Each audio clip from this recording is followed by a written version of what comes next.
Going live now. Hello, everyone, and happy Giving Tuesday. And Yes. Giving Tuesday, yay, Dee Dee, you're Hi, here Marie. with me today. Yay, yay. What a great we're day. excited. We are the Center for Giving Tuesday here in Southwest Florida, and we're out of Northport, and we'll have different people today. Let's talk about that, Dee Dee. We're going to have different people from around the area, and silence your cell phones. I can't turn mine off because everybody's going to be trying to get a hold of me today, and I can't not have it. So one of the things that we want to stress to people, a lot of people think Giving Tuesday is about money, and it really is not. It was developed in 2012 as a movement by Henry Timms from the 92Y Foundation out of New York City. And his dream and the dream of the people that came up with the concept of Giving Tuesday was to come together as the world to give back or recognize those that do good deeds every day. That's one of the things that people have the misconception. No, nonprofits over the years have used it a lot of times as a kickoff to their end of year giving. They also use it as a reason for doing fundraising. And if you're new to this, fundraising is very easy. This is a social media driven venue. Giving Tuesday is really social media venue driven. And if you're out there and doing anything, do the hashtag Giving Tuesday, all as one word, and it'll generate for all the movement going out there in the world. One of the things is when we're doing this, to make sure that you do something, if nothing else, be kind today and every day. That's the only thing that we need to do, right, Dee Dee? You're muted. She muted herself. I got it. I'm sorry. Yeah. I didn't want my background noise to interfere with you. Well, that's okay. I have people coming in and out. I'm actually out of Common Grounds. I'm in a building right now where we do fundraising for the radio station, and it's Common Grounds Meeting Hall in Northport, right to WKDW 97.5. I normally have somebody from Giving Tuesday International on with us right now, but the reason that I didn't today, because I want to recognize locally different people that make a difference in the community's world. And Rick, can you come on? And I have to mute me because we're in the same room. And I'm teaching him how to. Hi, Rick. Hi, Rick.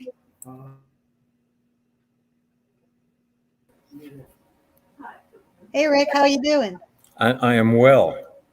That's lovely. Well is good, yes. Nice to see you back at the radio station. It's been a long year, huh? I meant to shave this morning, but oh well. Oh, it's distinguished. Yeah. You're too kind.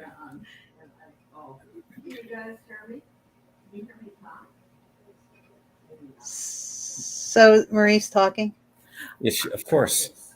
Yeah, of course I'm talking. I have to mute him. We get back feed if we have our screens on. Well, actually, okay. Yeah. Yes, Rick. We're finding out that we get some echoing going on in the room here. Anyhow, I'm going to take Rick off the screen right now so we don't get any echoes, and we're going to bring up Kathy.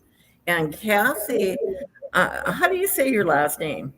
Bocania. Bocania. I would have. It rhymes with lasagna. Yeah. Kathy is with the Heron Creek Community Foundation. And one of the reasons I wanted to have Kathy on is because we need to recognize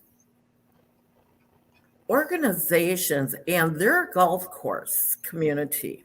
There's a lot of golf course communities around here that get together and they form a foundation like you guys have, Kathy, at Heron Creek. I know plantations. We'll be talking a little bit about them during the day, and different foundations that are within a community. It's not your bigger ones that's their whole goal is to be a foundation. It's when citizens within a community get together and say, hey, we want to give back, and we may be more well off than other people. And that will segue us to Kathy. Kathy, tell us a little bit about the foundation and also about your giving. Is it the giving tree? That's what we call it. Okay. The foundation started, I think, about 10 years ago. I've been a member since it started. And their idea was to help organizations in Northport itself. And I think it's right in their charter that any organization they give a donation to must be located in Northport. And there's a whole fundraising. They do a golf tournament and just various activities through the year. The group I am a part of, we call ourselves a service committee.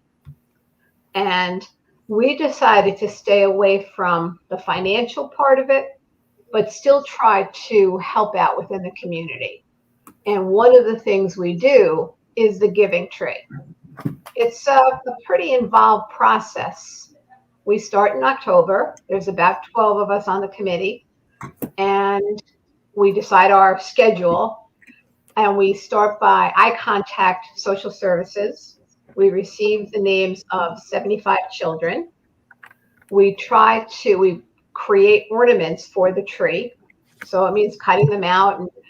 And when we get the names from social services, they also now, this is a new item on their information sheet, they've asked the parents what it is the children would like.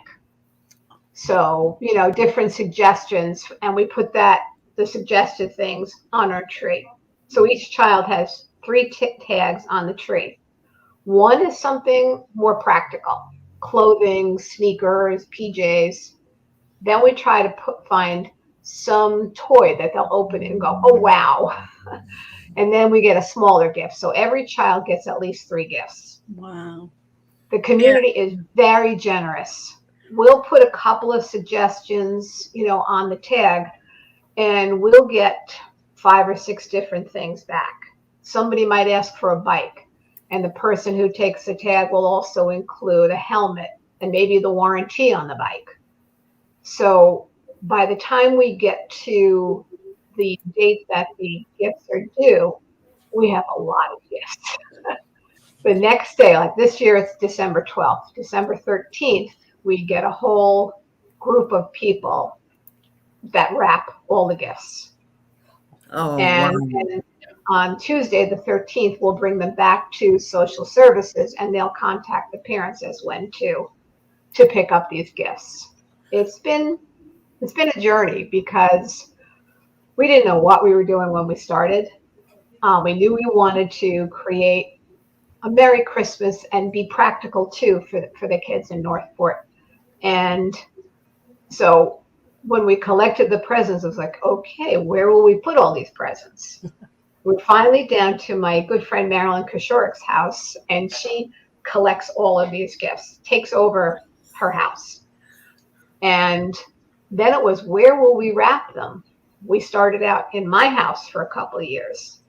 And let me tell you, it was chaotic, frenetic. It was just amazing, but they all got wrapped, and it was fun because you saw people you never got to see before. Now we're doing, because of the pandemic last year, we devised where somebody pulls up in front of Marilyn's house. We hand them a big garbage bag filled with a family's gifts. And then we give them a time to come back, and they're all wrapped. And we have a lot of people that really help us with that. It's amazing how many people, oh yeah, I can do that. And then we deliver them. So as we get them back, the people that said they'll help deliver, later in the day after they're all back, we start loading up cars and we deliver them the next morning. Well, So this that's a lot of work. And for Yeah. people, and that's one of the things that I want to bring to everybody's attention. On Giving Tuesday, we're recognizing these people because they're the silent majority out there that do things, and you don't realize these gifts show up at the door. And as the gifts show up at the door, it took a lot of work to put those gifts together. Yes. And let me tell you, I will not be the person that is wrapping the gifts. If you've ever seen me wrap, it is not a pretty sight. No, one of the things that I have the ability to do for everybody today is I can bring up their websites. And I would like to actually recognize some of the things that you do. And so a lot of people, you're talking about the giving tree, but also you do grants and looking at the grant, you have Meals on Wheels need volunteers. And I know there are people from the Heron Creek area that do volunteer for Meals on Wheels. You do a fun food drive and dollars pay for a year full of college. I mean, I'm looking at your website and look at how much you've assisted by giving out $470,077 over the years. And that's a huge thing for a community like yours to actually give back to your community. Can you tell me a little bit about this? Because I see that you even have a membership. Yes. Yeah. So What? how would somebody now, do you have to live in Heron Creek to become a member of the foundation? It's basically the residents. I can't fully answer that. I just know I've always belonged. It's pretty much the Heron Creek residents because it is the Heron Creek Community Foundation. Right. And a good percentage of the community does belong. Of course, we're always looking for more. And when people realize that how many of these Gulf communities do have these foundations, and like I said, I know the Plantations does. I know Boca Royal over by Englewood has a foundation. I know that there's a lot of people, nonprofits that may not even be aware of your foundation and how much good that you do for the area. So that is something that I want to bring to everybody's attention, that this is stuff, these are communities that do give back to their community. Yes. And recognizing people like Kathy. And I know that there's how many people belong to the foundation? Do you know? That I couldn't tell you because it changes. We've had a lot of home sales and they make an effort to let the new residents know about the foundation. And different people get involved in different means. Like there is right now, another acquaintance of mine, Diana Missig, who is spearheading the Toys for Tots in the community. Right. So not only the tree, but then we have the boxes at different people's houses, for one is kind of targeted, this is what we need. Toys for Tots, you can get something any age and then they will make sure that it gets to. I know my son was in the hospital when he was 6 and Toys for Tots really encouraged him to be up and on his feet. And so that's something that's near and dear to my heart too. Absolutely. Well, I'm going to bring on a resident that we are very grateful for that lives in Heron Creek. And I don't know if you know Wendy Namick, but we have Wendy here with us. She is a very generous donor to the community. She's been very active in the community, and she sponsors Dee Dee and my show. And then she also gives back to the radio station and to the Northport Art Center. And she's generous. She's one of the donors to the building for the chamber. Now the chamber is getting their own building here in Northport, and Wendy's one of the founding donors. for it. So thank you so much, Wendy. Wendy. Yeah, Good morning. how are you doing? And I'm doing okay. I'm wearing my Commonwealth hat. I'm not sure if it reads forwards or backwards, but Commonwealth Cares is what it says on it. And this is from our broker dealer. You know, like realtors have broker dealers and offices that they work out of, and so do independent financial advisors. So my broker dealer is Commonwealth, and they have a huge component of their activities to help back and give back in communities. So that's, you know, why I'm wearing the hat, and it's like I've got a bad hair day, so that's okay. I am a member of the Heron Creek Community Foundation. I'm just I think I renewed for a multi-year thing and took advantage of a discount recently, so that was all right. But I'm not as active in events as I used to be because of the COVID situation.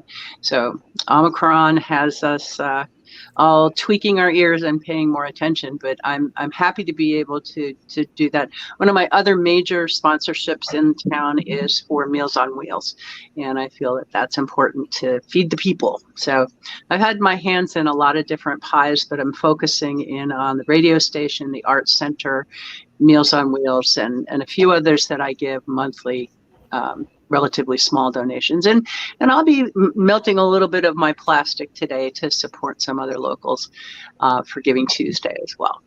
well, and I just put across the screen how you can go and actually participate today in Giving Tuesday. There's a lot of fundraisers that are popping up on Facebook. Now, Facebook, if they're a nonprofit, that they have their donate button, they get all their fees waived. Facebook, it's a way of Facebook being fair. Believe it or not, to be fair, they pay all the fees, and credit card fees when you're donating can end up being quite substantial. And they do this. Also, they have matching money today. Now, don't hurry up and donate right away and think it's going to be matched, because they match the first 2 million, and that's normally gone within minutes, because it's around the whole United States. But the next thing that they do is they'll match 10% then up to the next 6 million. So whether you give $100, what is 10%? $10. So for out of $100 you donate to somebody, they'll probably get $10 in a matching donation. Now, I know at the radio station, I have a fundraiser going on. I know at the Northport Arts Center, they have a fundraiser going on. I have one on my own personal page. Fundraising on any social media platform is peer-to-peer. You need to invite your friends.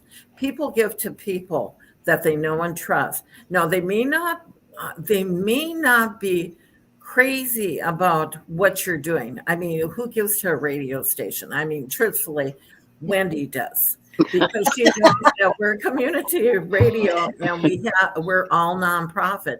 Every one of us is a volunteer.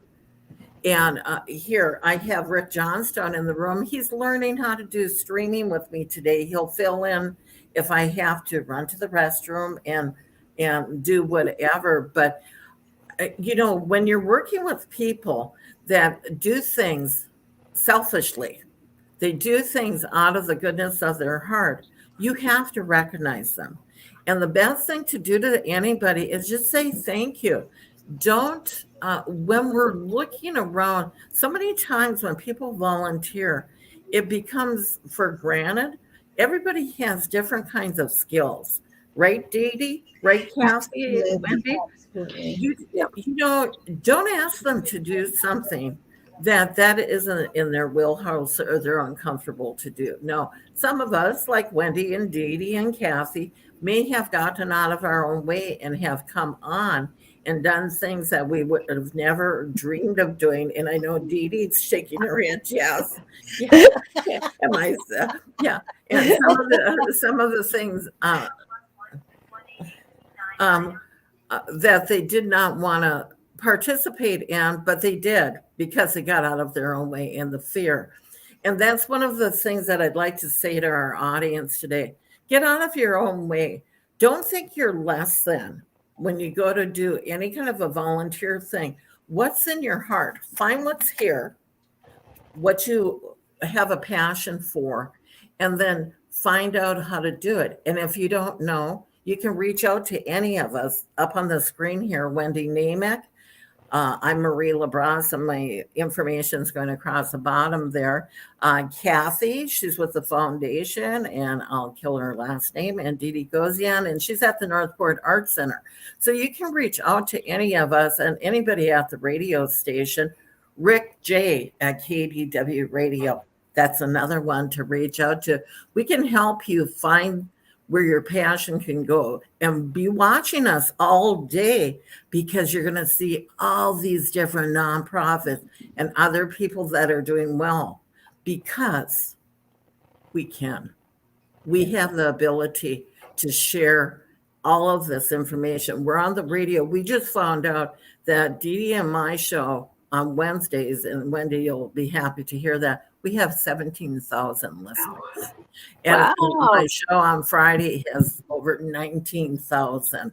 And we didn't know that. Yeah, we didn't know that. RJ had pulled up that information yesterday. So you think a little nonprofit community radio station out of Northport, Florida doesn't have listeners? Because we didn't know who's listening to us. Well, we don't know who's listening here, on the airwaves. But if you have an Alexa device or a Google Play device, just say, Alexa, play WKDW 97.5 FM. And hopefully I just turned yours on. No, Kathy, I know you have to run. So thank you so much for coming on with us. Kathy. And thank you for asking us to participate. I appreciate it. Yeah, and thank you for all the work you guys are doing. Yeah, thank you. It's amazing. Yeah, and this is what it's all about today, is just thanking those that are doing good work out in the community, and for your neighbors. If you see somebody struggling, go help them. Be neighborly. Oh, no, I'll go like this. We can see each other a little bit better. Yeah. No, Wendy, as we're talking about the different things, I want to talk about another business out there. Unfortunately, the guys are busy training people today, but there's a business out there that a lot of people don't know about, that they give back to the community every Tuesday, 52 days a year. They have Pizza for a Cause. And I want to talk about the Valentino brothers. And the Valentino brothers own Boca Lupas. There's 3 of them. They own Prime, and they all own Donato's Italian restaurant down in Port Charlotte. Prime, the reason they can't be with us today is they're training new staff at their new Prime that they're locating on Venice Island up in Venice. And in fact, I probably should have brought David's picture up. He sent me a picture and he said, Marie, we're training people. We can't come on. But I said, well, is it okay if I talk about what you're doing out in the community? Because a lot of people don't know that every Tuesday, if you go to eat at any of the Boca Lupas, and there's 2 in Northport, one's in Welland Park and one's in Northport Plaza by the behind the, what is that, the Perkins there, in that area there. It's right in that plaza by the Aldi's. And then there's one in Port Charlotte.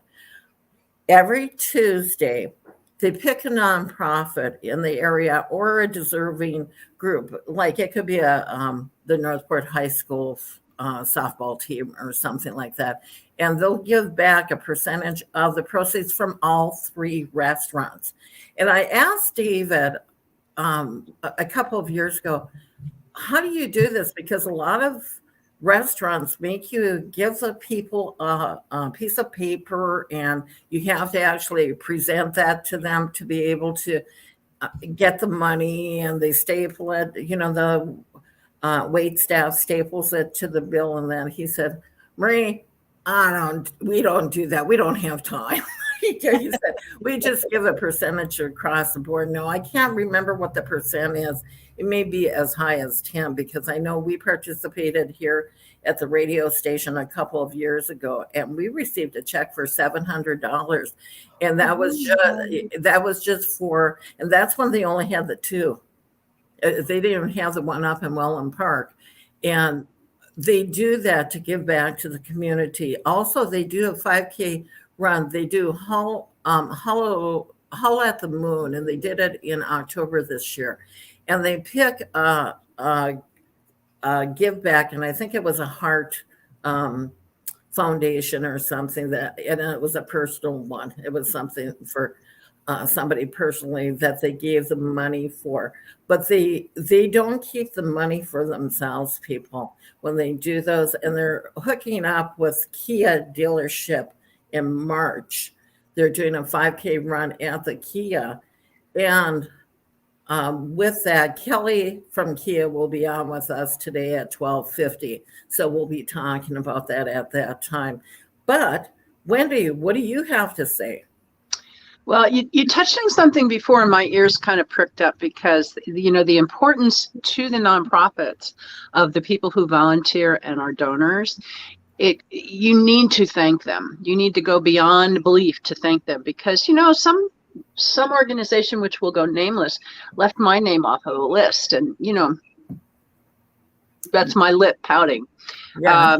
Because it's important. It'll hurt our feelings if we're part of the donation thing and you don't recognize. So an email, a phone call, a personal note, all of these are ways to recognize. But if you have a website, you should have a donor page, and you should list all of the people who either donate to you on an annual basis or some other fashion, in your newsletters. All sorts of things. I know the Art Center is really good about listing all the people that are donors on that. So recognition is really important, because we're all people and we like somebody to notice. Absolutely. And a lot of times, once in a while you do anonymous dealers, anonymous donors, but those are the people that probably are retired or they don't want people to know. Wendy has a business too. And, one of the things that I know, even with us as a business, we're retired now, but when we gave, we did want to be recognized. We did want people to know, and we would not give to people that did not do a thank you. And that's one of the biggest things. How hard is it to say thank you? How hard is it? And I suck at writing thank you cards. I mean, I'm the first one to admit it. I'm really terrible, but I try to get people around me that can do it for me. I'll sign it and stuff, and I'll tell them what I want on it. But I have terrible penmanship.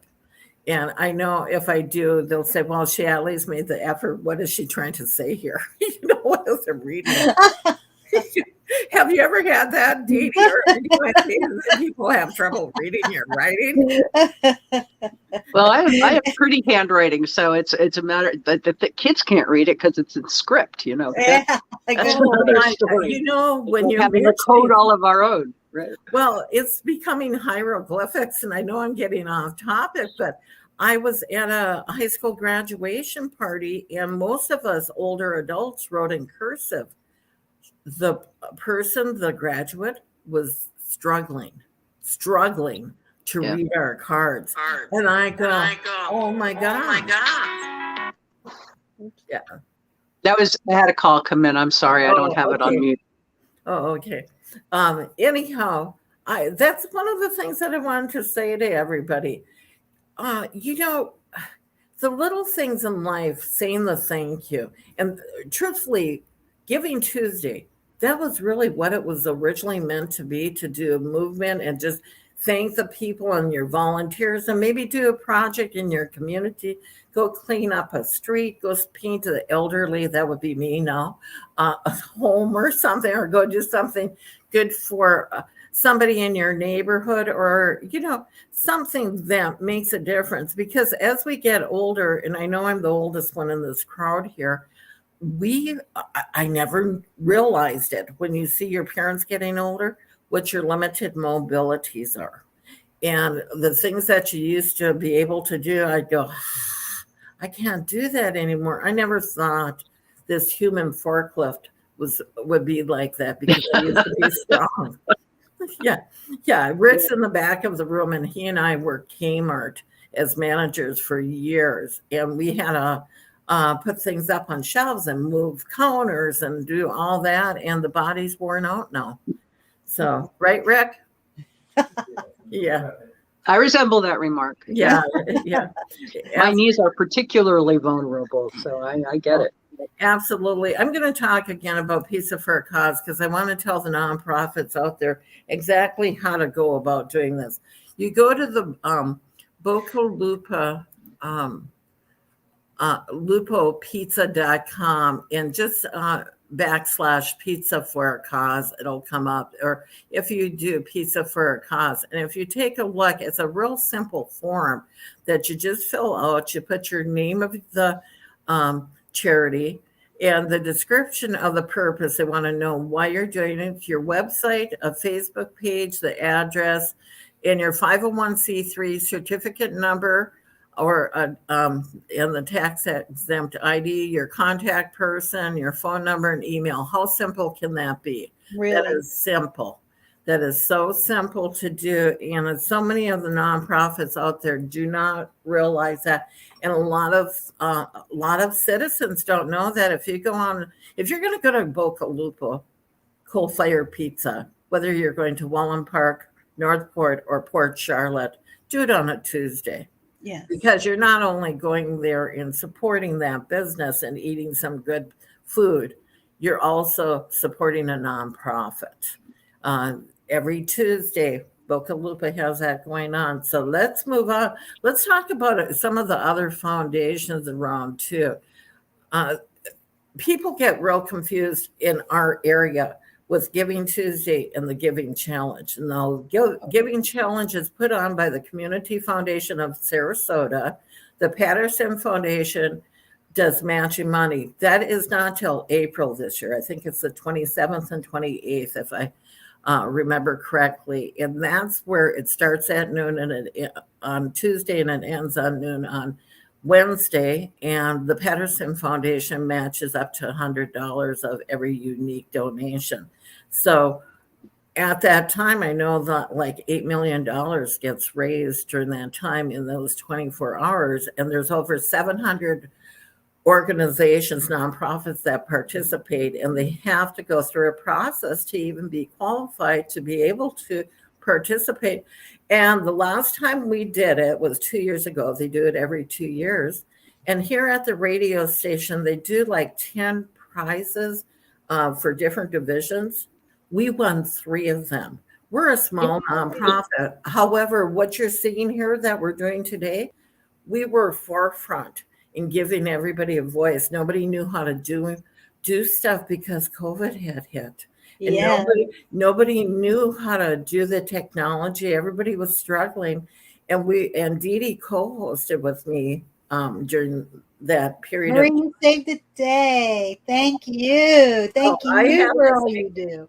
I have to thank the foundations for actually awarding us $10,000. We won 3, 2,000 here. And Beautiful. I'm trying to think of the amounts, but we were the best event for the area, community event.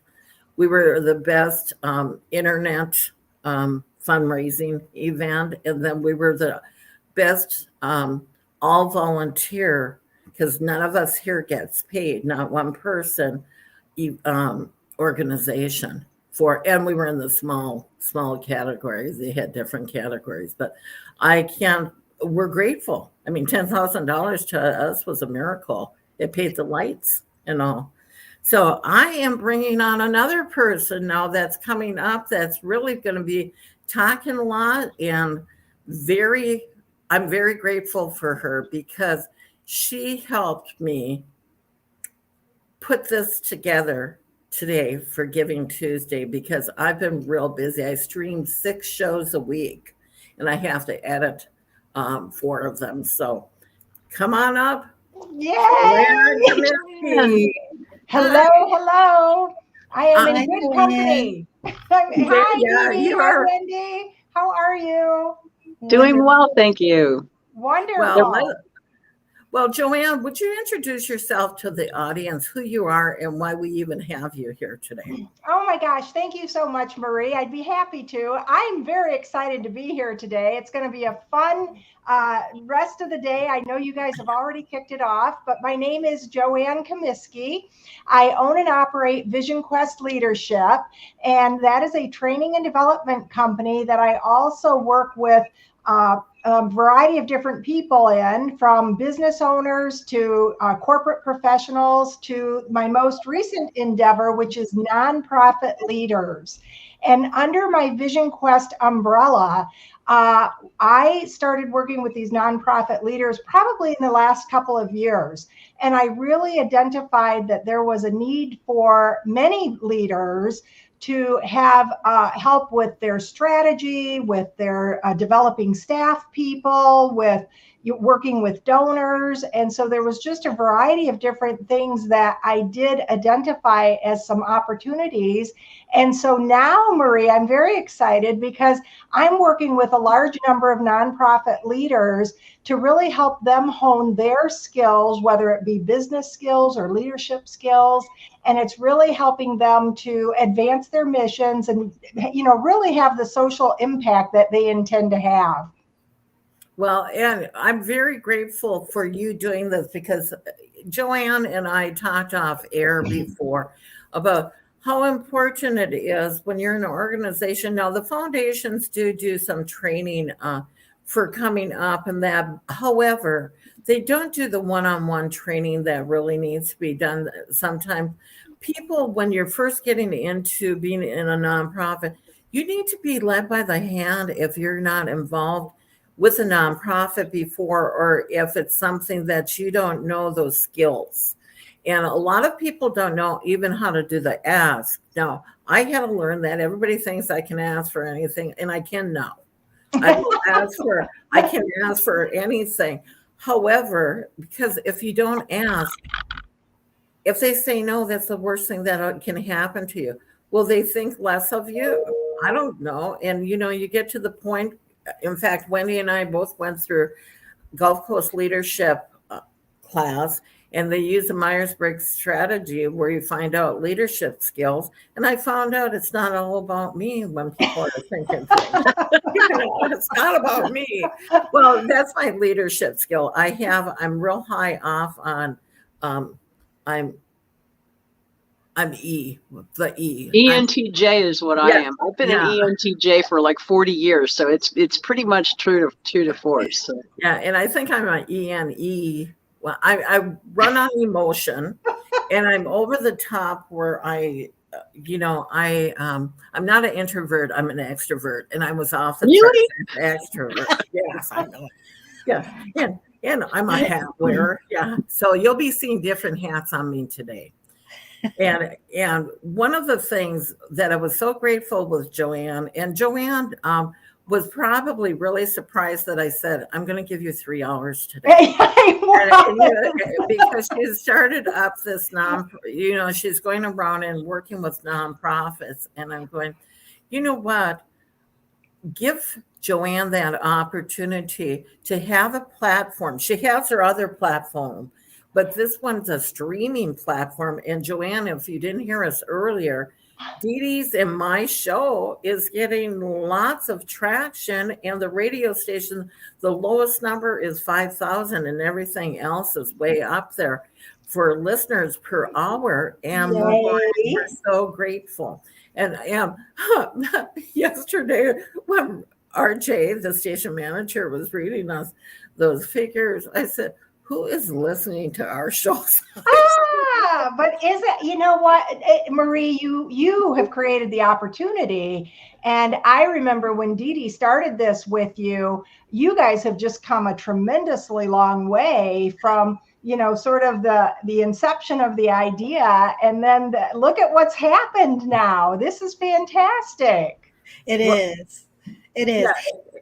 Go ahead, Dee Dee. I just wanted to take a moment before we get too past this to tell Joanne Comiskey how much I appreciate her as a person, as a business owner, what she's done for me. I started working with her personally in 2019 as in their leadership course to help me and my skills. She's been with our president, Karen Fosterio, with a personal program. And then now she's helping us as an organization. And it is been, I even last night, I referred to a decision I made based upon the things that I had learned from Joanne, and she has helped me so tremendously. I just wanted to give her the shout out right now and say a huge thank you that she's available here in our city. She is a gem to be able to help nonprofits become the best that they can be. The best that they can be, really, because it's our skills and our dedication, and the better that we do, the more we can do for our community. And Joanne, you gave that to us, and I really great. Oh my gosh, you got this on tape, right? Right. This is actually I'm a fan. Yes, it is. I'm pulling this for the testimonial. Dee Dee, thank you so much. Well, you and Karen have just been fabulous to work with. I will say I do have a love for the arts, anything colorful and aesthetic. And, you know, I have a great appreciation for that. You all are doing amazing work over there. And so kudos to you. And Dee Dee, with those kinds of comments, it really does fuel me to be able to keep going. And what I feel good about what I'm doing right now, because this whole entry into the nonprofit world is extremely rewarding. Wendy, you know this because you're a great supporter of nonprofit organizations. And it's different than corporate America in that the mission and the target audiences, the populations are so different than what you're doing in corporate America. Now, I'm not saying anything about corporate America because, my gosh, I've been in that realm for way too many years. But it is different because you're looking at P&L statements differently. You're generally providing a type of service to a end customer that doesn't have the same needs as the end customer in the nonprofit arena. Right. And so you're just really changing lives in this environment. And so I thank all of you for allowing me to do my work and for letting me be a part of this great Giving Tuesday. I'm so excited about it. It's wonderful. It's wonderful. Who's coming on today in your oh my gosh. Well, you see, now I have to look at my list, but I know I was in the we will be here an hour just reading how many are coming. Oh my God. So we have about 11 or 12 people coming up over the next 3 hours. And we have people from the Animal Welfare League. We have people from the Northport Environmental Conservancy, which is a relatively new nonprofit. And so we'll be speaking with Barbara Lockhart. We have, Lisa Gates from Metamorphosis 3 is coming to us today. If all the technology works out, they are actually shooting from a Coco Yoga Cafe because her and Whitney Stetler have combined forces to do some good work in that nonprofit arena. So they will be letting us know about that. I'm going to bounce back to the Animal Welfare League. I mentioned that they were coming on, and they are going to have some furry pets with them today. Oh. So we'll be enjoying. Yeah, see, Dee Dee? So we'll be enjoying that. And then, oh my gosh, let me look here. We've got, Marie, you've got the list there too, but let me just take a look. Here, I got it right here. Wait. They have to stick around and see who's coming on. Oh, it's a Actually, the list is, if you see where the stream is, I have the list of people coming on. The beginning part of it, you'll be able to go out there and look. And I wanted to do a shout out to Ed Hill. Ed Hill says it's looking good. He will be on at 2:00, and he's with Lightspeed Voice. And he's going to be talking about this foundation or this Lightspeed Gives that they came up with, where the owner and all the employees give back to the community, and they actually run it every quarter that they give back money to the community. So we'll be talking about that later. And I want to do a shout out right now to Nancy Hoffman. She's saying hi, Kathy, but Nancy Hoffman is on our board of directors at the radio station. So a big shout out to her. These are people in your community that really do make a difference.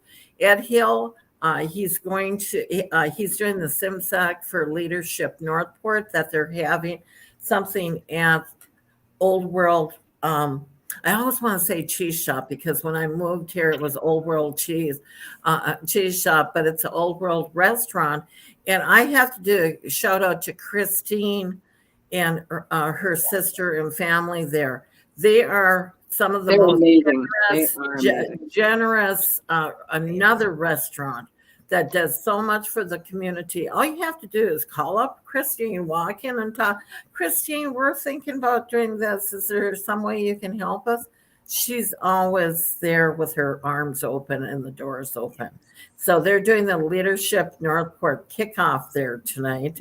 And it's not open to the general public, so I don't know why I mentioned it, but I'm going to be. That's okay. I'll be there because I'm one of the sponsors for one of the days. And somebody already beat me to art day.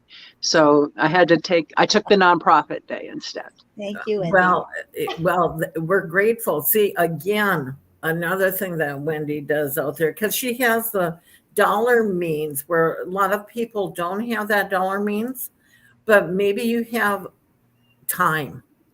Time is very valuable to many of us, and maybe you have the time to actually take a day and deliver Meals on Wheels or go volunteer someplace. Or I know the Art Center needs volunteers. Here at the radio station, we're run by volunteers. And I thought I had turned that down. I am so sorry, guys. But, all of you can talk too and say how grateful we are for the volunteers. They are priceless. If you add up the dollar amount of the time given by a volunteer, there's no way anybody could be in business. And a lot of your hospitals use volunteers for taking care of the front desk and taking care of things. So today, I am grateful for any of you that volunteer in your community.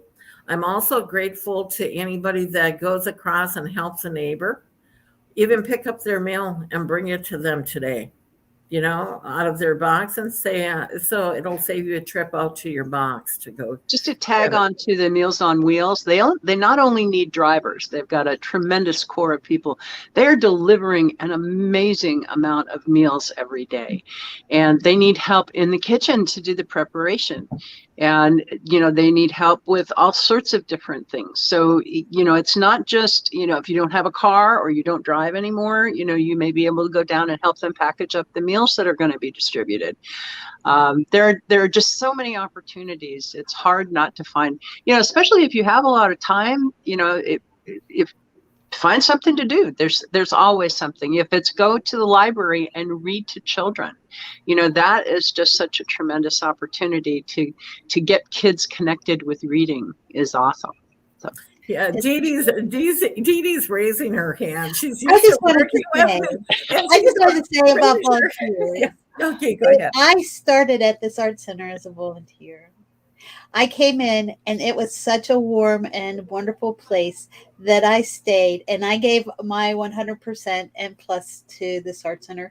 And anybody who volunteers in any of these organizations, you're going to get the same thing. These organizations that are nonprofits are set up to give to the community. And if you're giving to that organization, you get a sense of fulfillment that and a bunch of friends that you never knew you would have. And it really happens in every organization, and whether it be the radio station or the Meals on Wheels, you're going to make friends that you never knew you would have had if you didn't take that time out to give of yourself and your time. And I want everybody that has some time to remember there's something that you get back when you give. So I appreciate all the volunteers here at the Art Center. We all actually celebrate birthdays together, and we all feel like we're part of each other's family.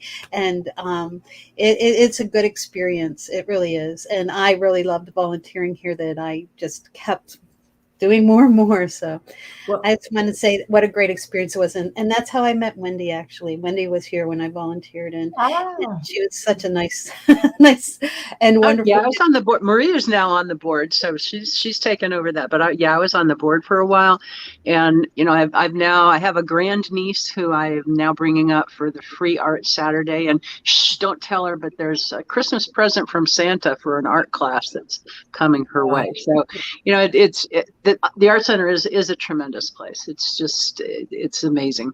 All of it's amazing. I got to find a better word, but that's just one of them. Awesome and amazing. Well, we appreciate you saying that, Wendy, because one of the things that I'm just so everybody knows this, I'm the fundraising chair for not only the radio station, I'm the fundraising chair for the art center too now. And Yes. one of the things that we're doing in January, for a shout out to everybody here, is the arts in Northport need to be elevated. Not that they're not good, but they're a lot of people aren't aware that they have all these art opportunities here. So we're doing Kaleidoscope of the Arts, an intoxicating evening of discovery into the arts of Northport, January 15th at the Plantations. Now, the Plantations is in South Venice. Why are they in South Venice? There's no location in Northport large enough to hold an event that we can have alcohol served at, because I know everybody in this area likes to have a little cocktail with their meal, but it's a high-end meal. And we have everyone from Rockbox Common Grounds here, the high school, we have the symphony, the concert band, the chorale, we have the Comfort Birds, and I know, harp music, we have ballet, we have a little bit of this and that art center. It's put on by the Northport Art Guild, which is the 501c3 for the Northport Art Center, which could be anything. And what this city needs is a multi-purpose building that not only has the visual arts, the performing arts, lectures, and an area to do multi-functions at. I think it's called a convention center. Yeah, well, yeah, or the because that would draw a lot of other Cultural people, a lot of other a groups. cultural center. Yes. Well, Right. we're going to have to get off because our friend Joanne here has people waiting in the wings to come on. Wendy, thank you so much for coming It's my on with Thank us you, today Wendy. and for Thank all you that very you much. do. good to see you, Wendy. And we're out of there because we got to stay on time today because Joanne has her first guest waiting in the wings. And Joanne, we're going to have you come back with us right now. You just stay on here and we're bringing on your first guest. Rayanne, hello. How are you? Excellent. Wonderful. Well, it's a pleasure to have you today. Today is going to be like a real quick paced kind of experience for everybody. And let me just pause here and do an introduction. We have Rayanne from the GulfShore Medical Services Foundation. I'm glad you got that whole thing on there correctly, Marie, because I saw on one of my sheets, it was like, I didn't put the services on there. So Rayanne, we are so pleased to have you on board with us here today. And we are excited to hear about what you're doing with the foundation there. Why don't you, if you don't mind, just give us a quick introduction of who you are and, what you do, and then how did you get involved in the foundation? Sure. Thank you for having me. I appreciate this opportunity to get the word out of our mission. I am Rayanne Antonucci. I am a PA locally for 12 years here in Charlotte County. During my time here, I've noticed that people are so much in a culture of prescriptions for everything they need and everything that can help them. But I wanted to introduce some other options to them because we need alternatives, and that's a lot of people are not willing to try options because of financial burdens. So, for instance, if their insurance does not cover something, they find it a little challenging to financially cover something that they don't know that it's definitely going to work or not. Right. Hey, if I can ask you, explain just a little bit about what you do, how you work with your different products and services that you provide, because I'm not sure everybody understands exactly what you mean when you're talking about what you're doing. So could you share that with us? Sure. So is it okay to mention like my business and how it? Oh, absolutely. Yes. Okay. Yes. So we have a human restoration center, is what we like to call it. We're restoring things that may be missing in our bodies to keep us functioning at optimal levels. Uh, so we do things like vitamin and mineral supplementation, replacement fluids. We do cosmetic uh, or, things to keep longevity, to Sure. restore longevity in our appearance as Like well as inside. anti-aging type things, Sure. like So yes, yes, we have yes. anti-aging supplements.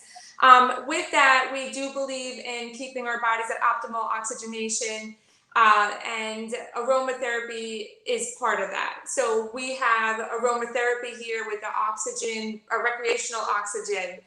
And what we know about aromatherapy, therapeutic aromatherapy, is that it is proven to help people and there's no side effects. So we thought, hey, we have this service here.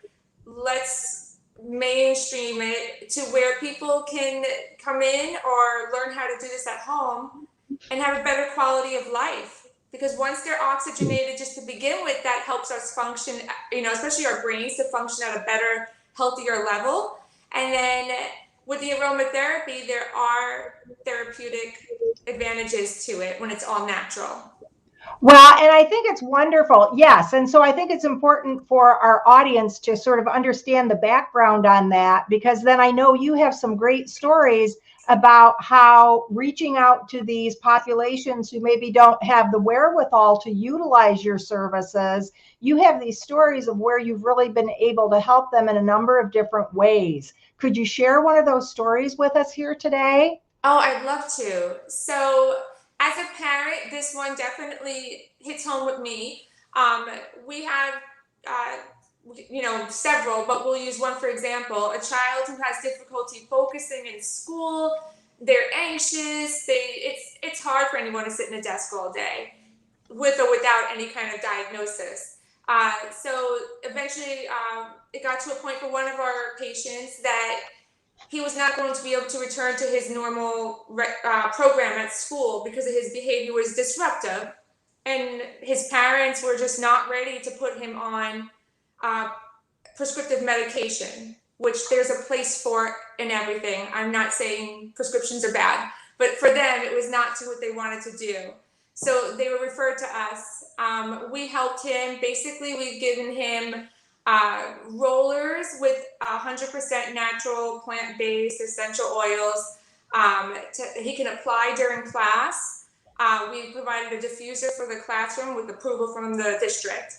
And within days, there was maybe not 100%, but there was a significant improvement where they were able to say, you know what, he can stay in the program. So things like that, it's not just the child's that's being affected in his education and future. It's his teacher, his classmates, his parents who rely on school time so that they can work. And by doing that, we've helped so many people, not just the one child, just everyone that he comes in contact with and his behavior affects. Well, and you know what? We obviously, you and I have talked in the past about this. And when you say that, it's really such a bigger impact than just for one individual, because it's like a snowball effect in terms of what's happening that way. So I love the story. I think it really does represent how you can help different people. Now, that's a population that's, somebody who's in school. But I know you have a number of different markets or populations that you do actually address, one of those being the elderly. Do you want to talk about all the different populations that you work with through the foundation? Sure. So as we all know, especially here in Charlotte County, we have a very significant elderly population. And a lot of times our family members are not even in the same state to come and visit and check on them. So we do have a few facilities that we work side by side with, and we've trained their staff to know who would be a candidate and when to reach out to us. So, for example, one of our ladies, she was deteriorating, which unfortunately does happen when you're in assisted living home or facility or a nursing facility, and she had no appetite. So when the nurses call the doctor gives them a stimulant. And again, there's a prescription for everything. I'm not saying there's not a place for prescriptions in this world, but a stimulant for their appetite. Well, that causes, or it can cause, but for her, it caused her several other problems like irritability. Now she's not eating. Now she's throwing stuff at her CNAs, her neighbors in the facility. And then they give her something to calm down. So now she's calming down, but now she doesn't want to get out of bed, and she still doesn't want to eat. And now she's becoming malnourished. So with aromatherapy, there are different aromas or scents. I like to call them plants because that's essentially what it is, that help with different symptoms. And we were able to get her where she was back to eating, thriving, putting on weight, calmer, and not sitting in bed. It's just a better quality of life for her. So again, now her nurses have a better day. Her neighbors at the facility have a better day. Her doctor doesn't get as many calls, and her family's not 100 miles away getting these phone calls about how mom's being disruptive. And Rayanne, let me just say, because, I think so many times there is a tendency to go directly to some type of medicine to, calm people down or to induce appetites or whatever the situations might be. And here's what I appreciate with what you've done today, because you've made it very clear that you're not saying prescriptions don't have a place in the care of an individual, because they certainly do. But I think a lot of people don't understand the power of aromatherapy. And so it's great to hear you talk about that with us so that we can understand that there are options or additional things that we can do to help our loved ones. And so I love the stories that you shared that's really made that apparent for us. Now, what I'm thinking about right now is a little bit about how the foundation works. And, do you have volunteers? Is it more of do you have an operational process in terms of how people get in touch with you? Tell us a little bit about how that works for people who may be interested in doing more with the foundation. Sure. So initially, this is something that I was doing on my own through patient referrals, family members, neighbors, just whoever would reach out to me. And it got to a point where it was becoming a bit much for me to fulfill this, by myself. So I had talked with a couple of other local business owners who are all, or most of our board is healthcare providers. And we discussed putting a real organization together so we can help more people and become more organized, obviously solicit donations to help us fulfill the mission. And we formed this. And so we initially applied over a year ago for our 501, and this August, I think we finally got our approval. So the four of us are all dedicated to this. We all are business owners, so we all are limited on time, but we all work in different aspects of healthcare. So basically what will happen is we have a website for, we have a web page on our site for our business. And you can go there and get in touch with us, and we can send you. Is there an address? What's the address of that web page? That www.restorationbar, restorationbar.com. Good. And you can just go to the little hamburger menu and click and go down to says GSMS Foundation. And once you're there, it'll give you some more information. Basically, we have an application process. It will be when an application comes in, our board reviews it at our following board meeting. If someone is deemed a candidate, we contact them. We have them come into one of our offices and meet with them and start the process of providing them with tools, things to use for whatever we think that would help them in their scenario. Of course, we go through their whole medical history, social history, everything like that. And we get them started and follow up in about a month with them. Okay. So we've got very limited time left. I see Christine Carey is waiting in the wings there for us. So is there a phone number that people could call if they wanted to get in touch with you as well? Sure. So our phone number is 941-347-7707. We do have a GoFundMe page. We do have our fundraiser on Facebook. We have started with Amazon Smile, and we don't just ask for financial contributions. Anything that we can use towards an auction for our items, we'll be doing a semi-annual auction. So wonderful. All right, Rayanne. Hey, it's been a quick 10 minutes. I appreciate all the information. And I know I will see you down the road. So enjoy the remainder of your week, and we will be in touch. Thank you. Thank you. Before Rayanne leaves, can you hear me? Yes, ma'am. Yes. Okay. Rayanne, do me a favor. Under comments, would you please list all that information for people, and then we can bring it up on the screen. And for anybody else that's coming on, please do so that you list it in the comments. We can bring it on screen and people can go back and scroll and get that information. Thank you. Thank you, Marie. I really appreciate your generosity with your time today.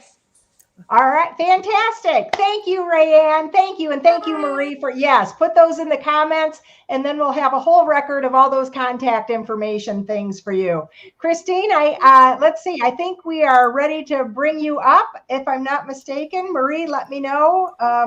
Yes, we're all set. Perfect.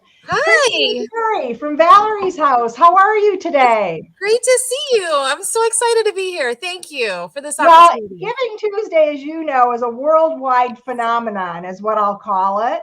And so I'm thrilled to be a part of it this year. And I know that you are always diligently working on behalf of Valerie's house. And so let's jump right into Valerie's house and tell us a little bit about your nonprofit. And then we'll kind of continue with our conversation. How's that? Sounds great. Yes. Valerie's House is a nonprofit organization. We help children and families who've lost a loved one to go on to live fulfilling lives. And our vision is that no child grieves alone. Right now here in Charlotte County, we have over 4,000 children that are grieving the loss of a loved one. That's a lot of children. And in Sarasota County, there's over 10,000 at this time. We are currently serving families in Lee County, Collier County, Charlotte County, Sarasota, DeSoto, and Pensacola. So we have a full range of areas that we serve at this time.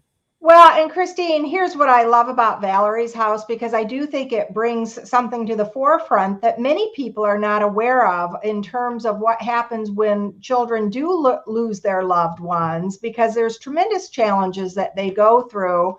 And I know you've got some good stories about that. You also have some good stories about all the different kinds of things that you've been doing to really fund Valerie's house. And so maybe you could tell us one of the stories about the kids, and then share with us some of the exciting things that you've been doing to really fund the mission of Valerie's house. Yes. Some amazing stories that have been happening. Currently, we are working on a holiday event for the children. And so it's just been wonderful to collaborate with other nonprofits and other organizations to help get this started. And so holidays are a difficult time of year for many of the families. So when I started sharing some of the events that we would be doing, it just lit them up, and they were just so excited to participate in those events. So yes, so it's been wonderful. Marie's put up a picture here. Thank you for that, Marie. Yes, go on. Yes. This picture here is a grief bead story. And so what the children do is they make, it's a scenario of events that happen in their life, and they add on a bead. For example, if you were there when your loved one died, put a yellow bead on. And so the children would put a yellow bead on if they were there when their loved one died. What this does is spawn conversation with peers. And so it's a really great way to get the children engaged in talking with each other. And then there might be a scenario, put a yellow or black bead on if you weren't there when your loved one died. So they would, put that bead on. So that's just a different scenario. And at the end, we all have a grief bead journey, but it looks different for everyone. So this is just an example of what we have here. This also is an example of, and these are all in our grief group activities in the evenings. And so this activity, we did a collage of things that reminded us of our loved one. And so we got magazines and markers and video, just those types of things. And we put it on a beautiful collage for them and to show their family as well after the group. So it was a really neat way. We had stickers there too. And there's some facilitators in that group as well as the children, of course. If you can, tell us, I don't want to jump off of what you've got to share with us here, but when you talk about the facilitators, because I believe there's a training program that you put your facilitators through to help you with these different things that you're doing at Valerie's house. Am I correct about that? That's correct. So there is a training. We do a background screening and as well as a training. And our next training is in January. So if there's people out there that want to volunteer, we'd love to have you to volunteer. And so it's a 2-day training, and it's so informative. In fact, I've gone through it again because I learned something new each time I go through it. So it's wonderful. This was yeah. So Marie is kind of scrolling through some of these pictures that you've provided to us. Yes. Do you want to speak to this one? This one, yes, actually, and I do school groups as well. So we incorporate the grief group activities at night, and I'll use some of those really great activities and bring them to the schools because we have school grief groups. And so this particular activity, what we did, we sculpted our grief. What does the grief look like to you? What does the color of your grief look like right now? And the colors represent how you're feeling. So this person had sculpted a heart and then just kind of scraped it along the sides. So it was just great for them to sculpt something, sculpt their feelings, and they could share that with the group. This one's about worry, and teardrops. And that's an eye. It's just so beautiful, and a sad face in the middle of the eye. So it's showing expression without even verbalizing. Some of the children don't want to verbalize. They want to just, share. Here's what I love about these examples that you're showing us is because it is tapping into many of the different senses in terms of what they're feeling inside, how they're visualizing it on the outside. And your methodology has really provided an avenue for the kids to be able to come out of their shells and talk about what's going on within them. So, how powerful these images are. Thank you for bringing them today, Christine. Thank you. Do you want to speak to maybe just one or two more of these? Yeah, this one really touched my heart because again, she or he gave me the or I gave them the clay. They picked the color and they had an open womb. This is how they're feeling. Like it's opening up those feelings, and then it closes and then it opens. And the person described it as like a volcano erupting. It was just, it's so beautiful to see that come out in them. And it's, this is okay. This is one of my favorites. We talk about masks and how we have outer masks and inner mask feelings. And so we have colors of emotion, and these children shared, this is how they're feeling on the outside. So black signifies loneliness. Orange is shock. Red is sadness, angry, sadness. Is blue. So all of these colors are representing how they're feeling on the outside. And then there's another picture where we share inside feelings. What are you showing the world? What's inside for, what you're going through? Right. Right. It's very powerful. There we are. So the inner feelings that we normally don't want to share with others. And here we are in a group of children that are similar to our age, and we're able to express that. And it's just so beautiful. And they feel it's so Christine, I would love to keep seeing more of this. Yes, I know. I really keep going for hours. About the end of our time together. Yes. But yes. So either we do want to have your contact information. So why don't you go ahead and give us that, and then I'll ask you one final question if I have time. So give us your contact information. And it's actually, it should be on the screen if you can see that. I don't know. Is it? Oh, I do. Yes. Okay. Yes. So yes. You've got your phone number there. Yes. And yes, then you've got your you've got Valerie's house, Christine. Oh, you've got your email address there, and you've got your website there. Yes. So my phone number. Oh, do you want me to share my number? Yeah, go ahead. Yes. It's 239-841-0382. This is my work cell phone, so you can text or call me. And my email address is Christine, CHRISTINE @valerieshouse.org. And our website is www.valerieshouse.org. Oh my gosh, there's so much more I'd like to talk with you about, but I do know that we've got our next group coming on, which is the Animal Welfare League. So Christine, thank you so much. Oh, your images were riveting.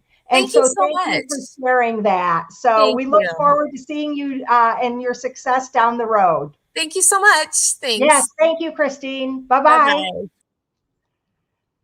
Hello, Beth. How are you today? I am great. How are you?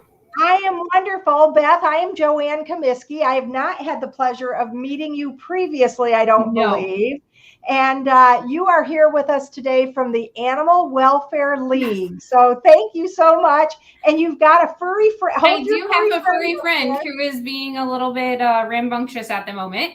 Well, of course, absolutely. You know what? Your cat there looks like my daughter's cat, who's named Alfred and has that black and white motif. And so Alfred, I always think about a tuxedo when Caitlin's talking about Alfred. So maybe, and what's the cat's name? That one, I don't know. He's actually new to this room. I'm joining you from our junior room, which is where we keep the cats who are in transition from being kittens to being adults.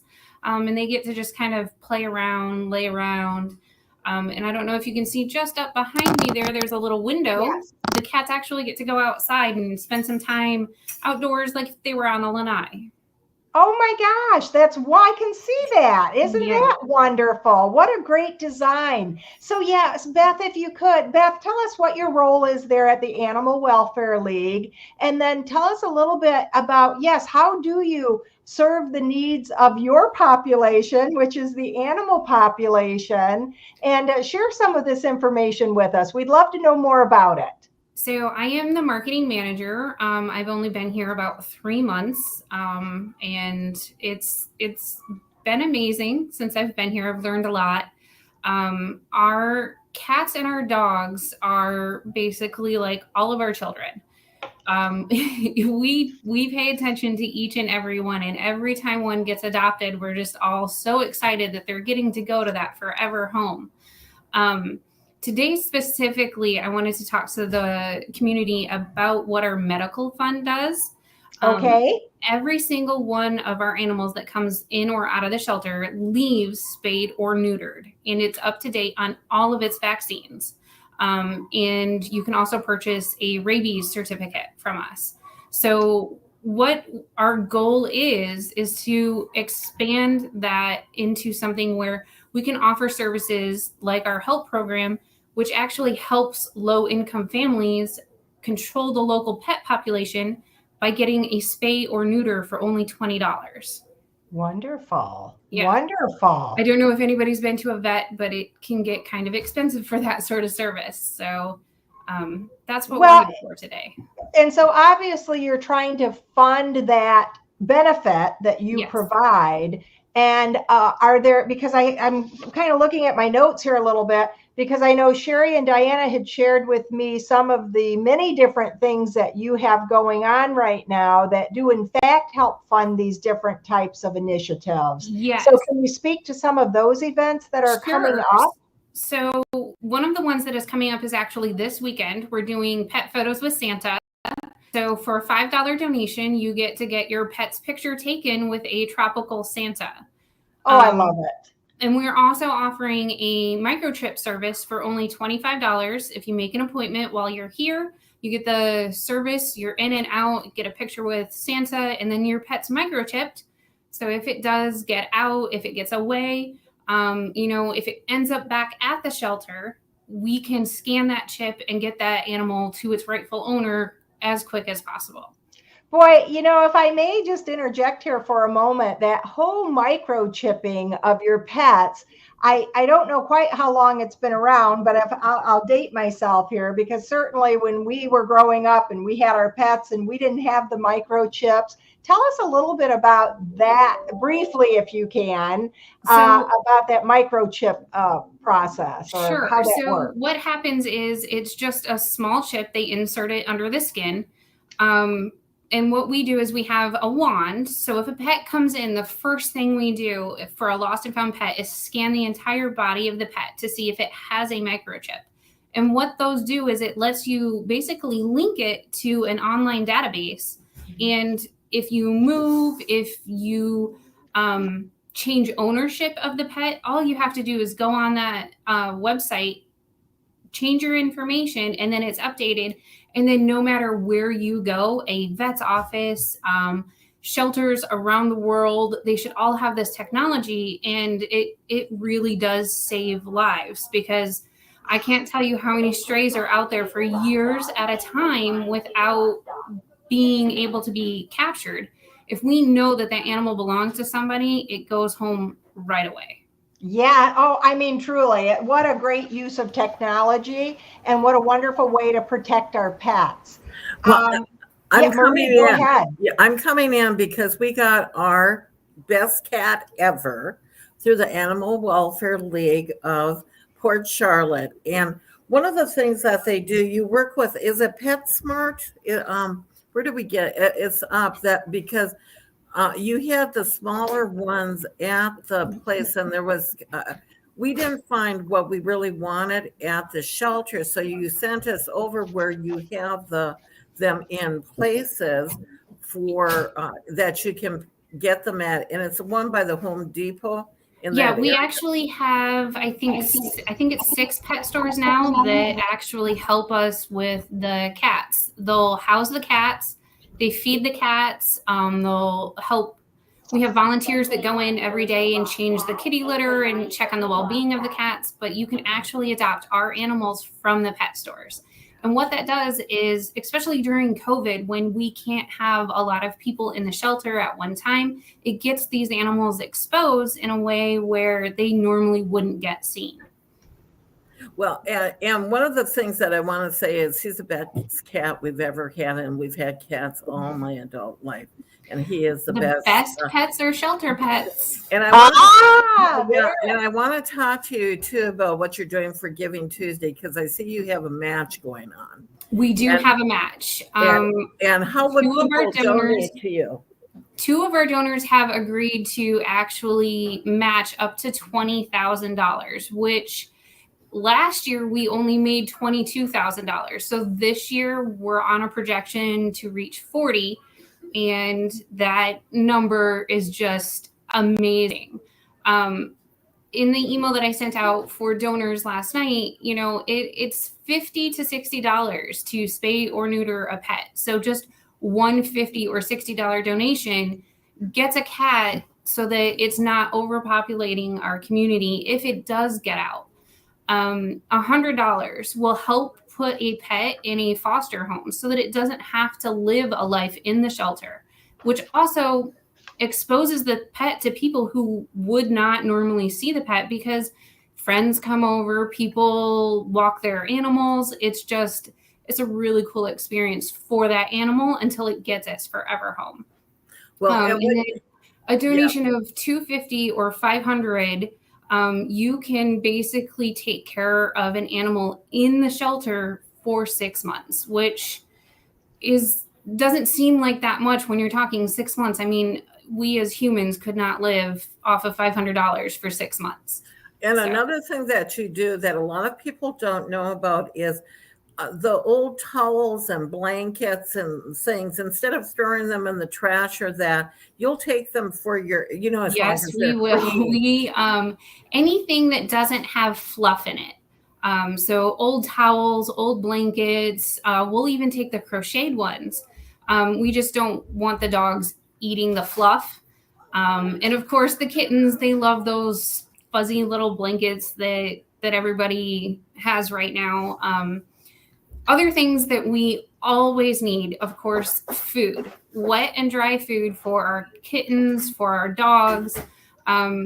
Normally, Florida has a season for kittens, but for some reason this year, it seems like the kitten season never ended. So we are on a need for an endless supply of wet and dry kitten food. And then, of course, as the cats become older, we need the adult wet and dry food. Now, how would people come and donate to you? I know that you can do it on social media, but how else could they do it? So we have 2 donation boxes outside of our front doors. All you have to do is come up and put stuff in the donation boxes. We do have 2 lists on Chewy and on Amazon. If you can't make it to the store, you just click a button and it gets delivered right to us, which I think is the nicest thing because you don't really got to do much. But also when we go out into the community, we always take a donation box. So if you're ever at an event where we are, don't feel like you can't bring us what you have. We'll take everything. One of the cool things that we do is if you donate something that we ourselves cannot use, we generally take it to the Homeless Coalition. So don't feel like you can't donate whatever it is. We'll always repurpose, reuse, share with the community what we've gotten. Well, I want to do a shout out to people because we just had somebody while we were on air right now. That's why you saw me going like that and making those faces. I should have taken myself off screen. We had Ellen Hodgins walk in here and hand us a check. And he knows that it's Giving Tuesday. And he's one of the people that is one of our writers on the air. Well, there's a lot of people out there that do have the means and do want to give financially. Sometimes financially is an easier way to give to organizations if you don't know what to buy. I do that for my kids and for my grandchildren because I don't know what they have. I don't even know what they want. Even if you ask them, the parents take care of them, with those needs. So if they can possibly afford it, especially with $20,000 match, that is insane. And that is very generous of whoever is doing the match for the money, and that is very generous. So if you're taking the match any way that you can get it, right? Any way that we can get it, as long as we collect it today. Okay. And you I love that. Yeah, and you heard that here. And not only that, like Beth was saying, if you have even like leftover pet stuff, say your animal passes away or for any reason like that, or if you're out and there's a buy one, get one or something, think about it. And, and if you have towels, you're renewing and refreshing your blankets and your towels and your sheets, think of an animal welfare league around the area. If there's not one that you're close to, if you're not by the one in Port Charlotte, there's one over in Englewood. Every city pretty much has an animal welfare league, don't they, Beth? Yes, they do. We, however, are the only non-kill shelter in Charlotte County. And just to give you a little bit of background, a no-kill shelter has to have a live release rate of at least 90%. Our average on a monthly basis is 97 to 98%. And that is a steady average. We generally don't ever dip below. There has been 1 month where we were at 99, which is kind of like unheard of. But, you know, being a no-kill shelter means that we do whatever it takes to help rehabilitate an animal to get it back in a home. I know there's been a lot of grief about no kills and they hide it. We truly take an animal and get it back and get it out there. And those are probably some of my favorite success stories. We just had a cat go home yesterday who had been running in Inglewood for probably 6 months of its life. And she came here. She's been here almost a year. She went home yesterday, but she had issues with her tail. I don't think you'll find her on our website, but she didn't have a tail. It got caught. It got torn off. So she doesn't have the faculties to keep herself clean like a normal cat. But if we hadn't taken her in, nobody would know the love that this cat gives. I mean, just cuddles in your face, wants to be on you all the time, the sweetest cat possible. So it's stories like that that make me so excited to be part of this organization.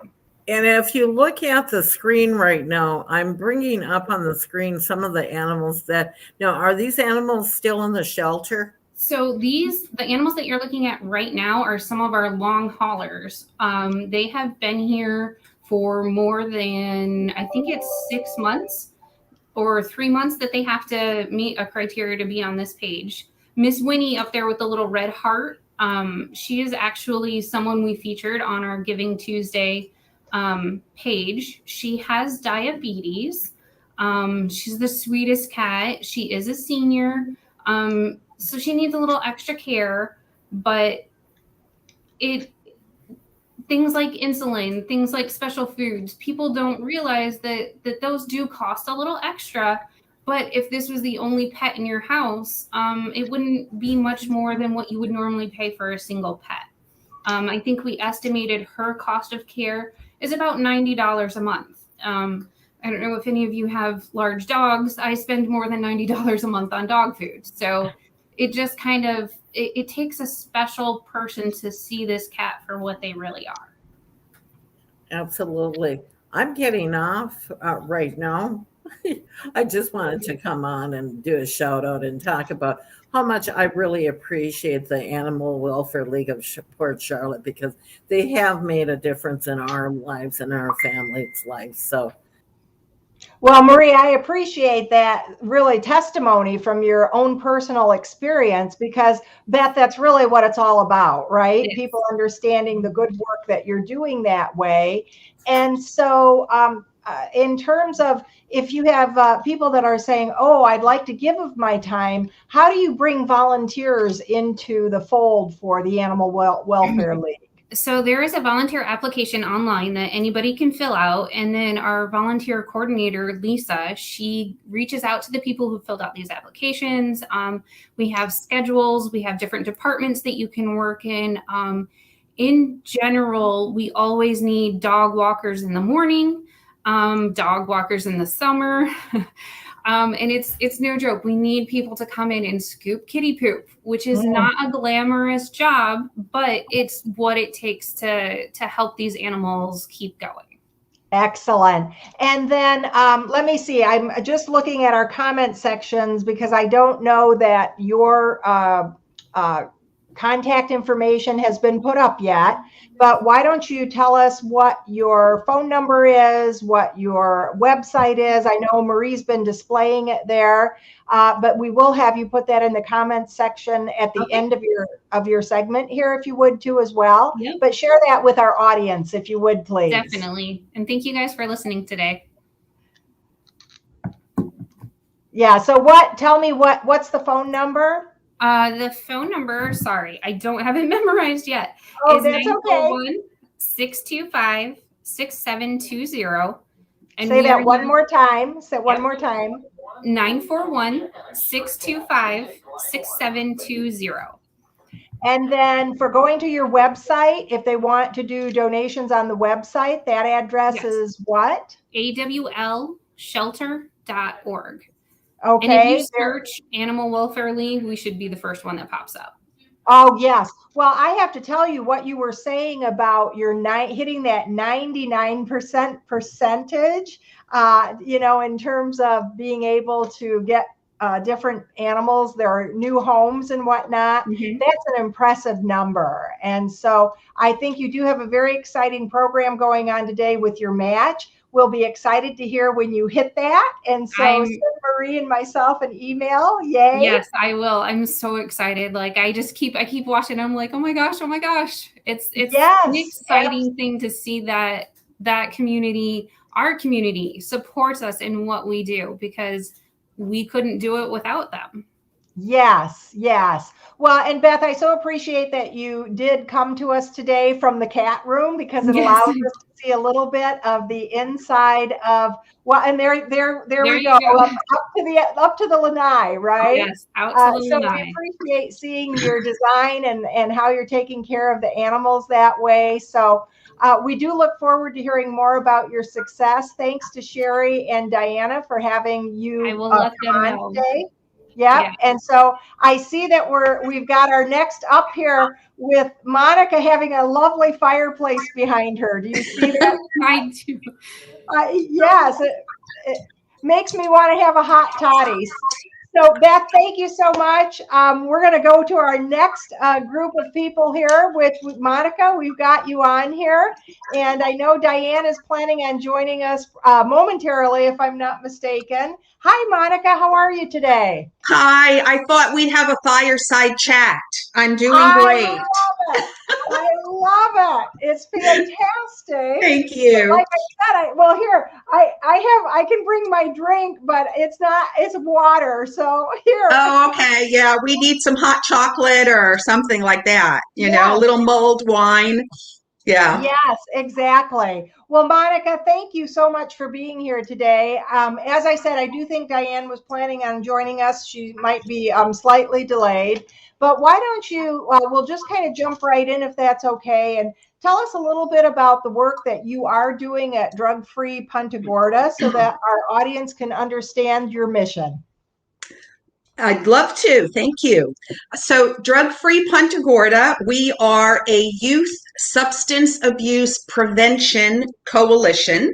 So, our target is to reach out primarily to the teens, the youth in Punta Gorda, the middle schoolers and the high schoolers, and to come alongside them, encourage them, educate them, challenge them to make drug-free choices for their lives, because we know that the longer we can keep youth from getting involved with things like alcohol and nicotine, prescription drugs, marijuana, the longer we can prolong their getting involved with that, the less likely it is that they will have addiction problems even in their future. So that's what we do. We work in the schools. We do activities with the young people. We do education with them. We do fun stuff. We get organizations that they're involved with, that they're partners with us.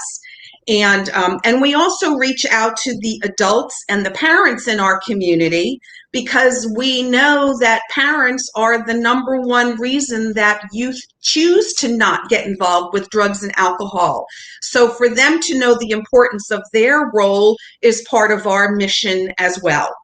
Absolutely. Well, and I know that you do have these coalitions that you work with, and so it's not just what you're doing through Drug Free Punta Gorda, but it is this whole collaboration and coordination of different people's efforts. Tell us a little bit about maybe some of the recent events that you've had, or maybe a few things that are coming up that have been impactful for the community. Okay, yes. Well, we do have monthly coalition meetings. that we invite our partners like the health department and law enforcement and Charlotte Behavioral, parents. So we have monthly coalition meetings that we bring presenters in so that we can raise awareness and knowledge. So actually we have a meeting 2 weeks from today that we would invite any of the listeners to come and join us at the meeting. It'll be in person and virtual, so you could join us either way. And so that's one thing that we're doing. But in the schools, yesterday, we did lunch activities at Punta Gorda Middle School. And so what we do is go in at lunchtime, and we have some kind of an activity or a game that has a prevention message. So we're trying to engage the young people yesterday it was putting puzzles together that were made out of a poster that said friendship. Most of you do not encourage your friends to use alcohol. Friends don't get friends to drink. And they had to put these puzzles together, and there's always prizes. There's always giveaways that have a message that they can take away with them. So that's an ongoing thing that we do in all of our schools in Punta Gorda, in the middle and high schools.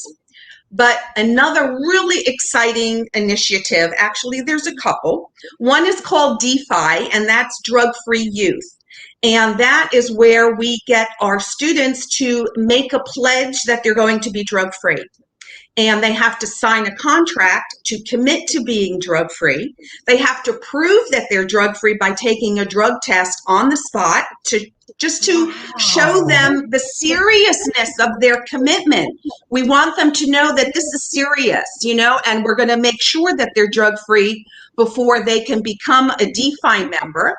Oh my gosh. So if I can just pause you for a moment, Yes. because I just have to ask, I will tell you, having them take a drug test, that's got to be a kind of a pivotal experience when they do that. And I hate to pose the question, have you had people who do not pass that drug test? We have not. Oh, thank goodness. We have not, Okay. yeah. Very Sometimes good. there might be a little blip because some kids are on prescription medication from their doctors. Okay. So, but when we're aware of that, we know that there might be an anomaly in the test results, and we accommodate for that. Okay, but I love it because it's sort of this visceral experience that somebody has having to take one of those drug tests. It's probably the first one that most of them have ever taken. Yes. So it's, yeah. It So can be. I think it's wonderful. I'm sorry, I sort of interrupted you there. No, but that's I okay. had to ask the question because Yeah. it is that kind of experience that make the kids know how to make the right decisions. Yes. Yeah. Yes.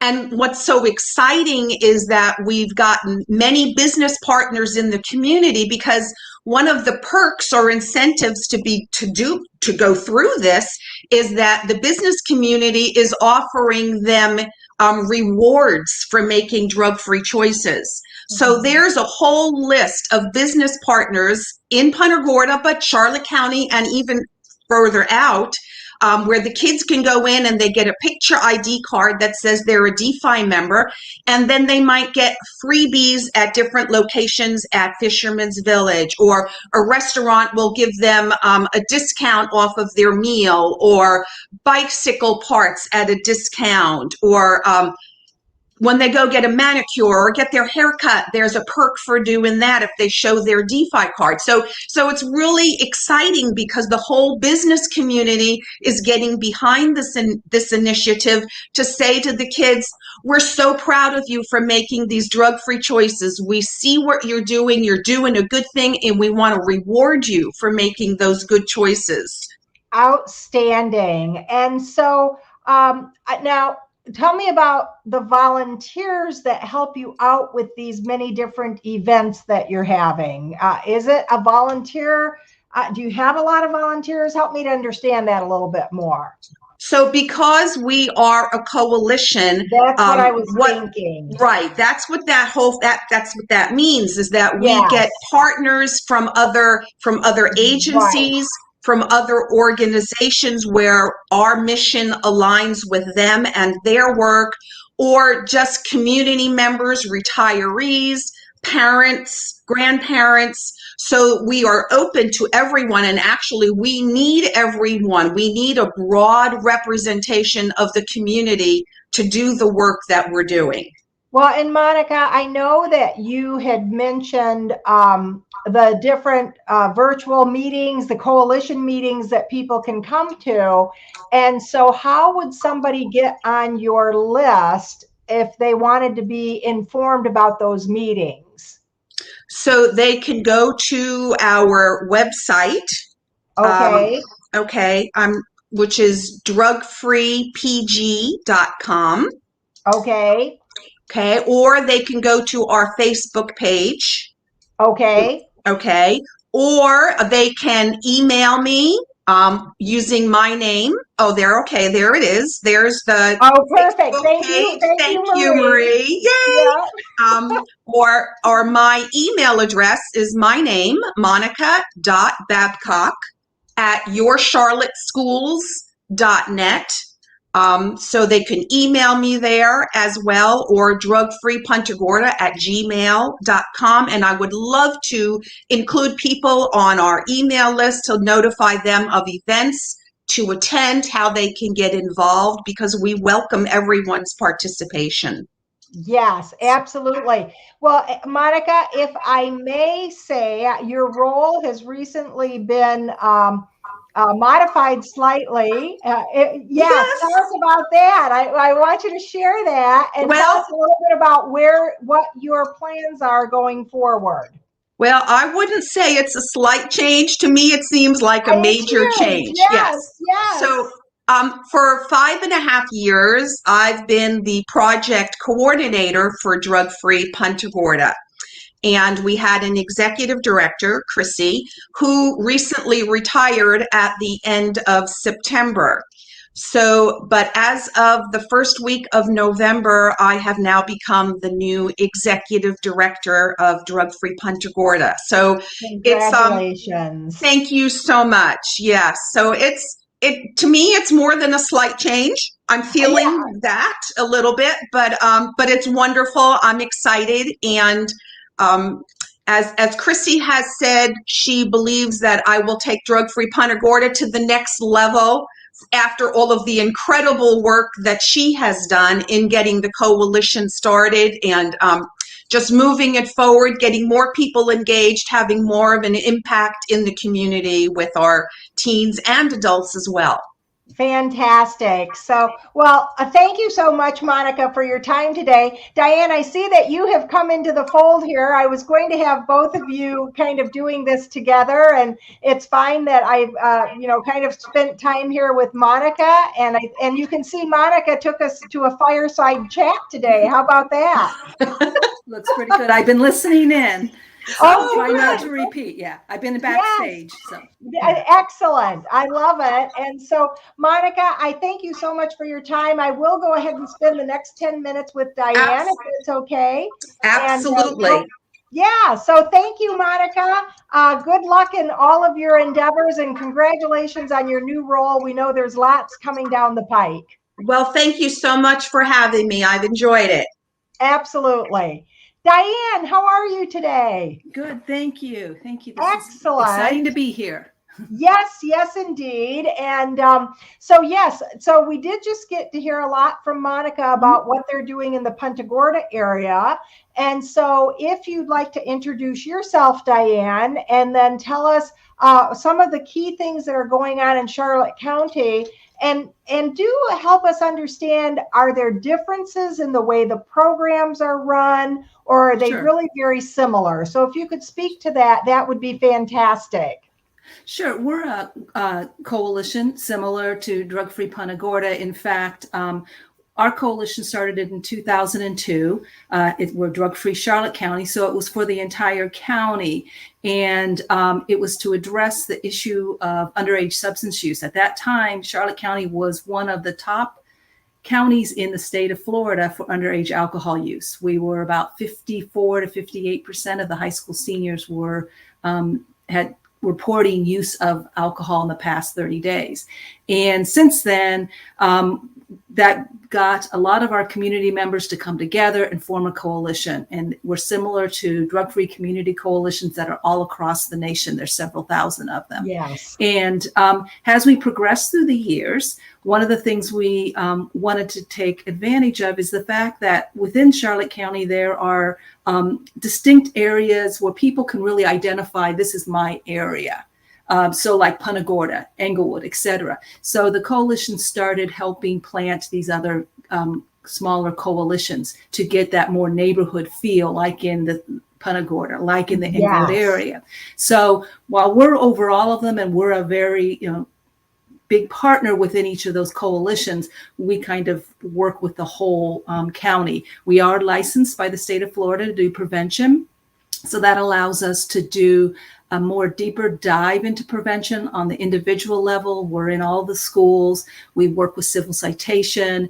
We work with families who have children that were born substance exposed. So we work with very young, even women who are pregnant, and through kids through starting kindergarten, to kind of help those families create healthy bonding and address developmental issues early on, so that by the time they're in school, they're ready to work and get into school. Because we know a lot of the risk factors for later substance use is lack of family bonding, is difficulty in school, struggling in school. So those are a lot of things that we work on there. Our vision is to see a community that has come together, that's engaged, equipped, and empowered to eliminate addiction.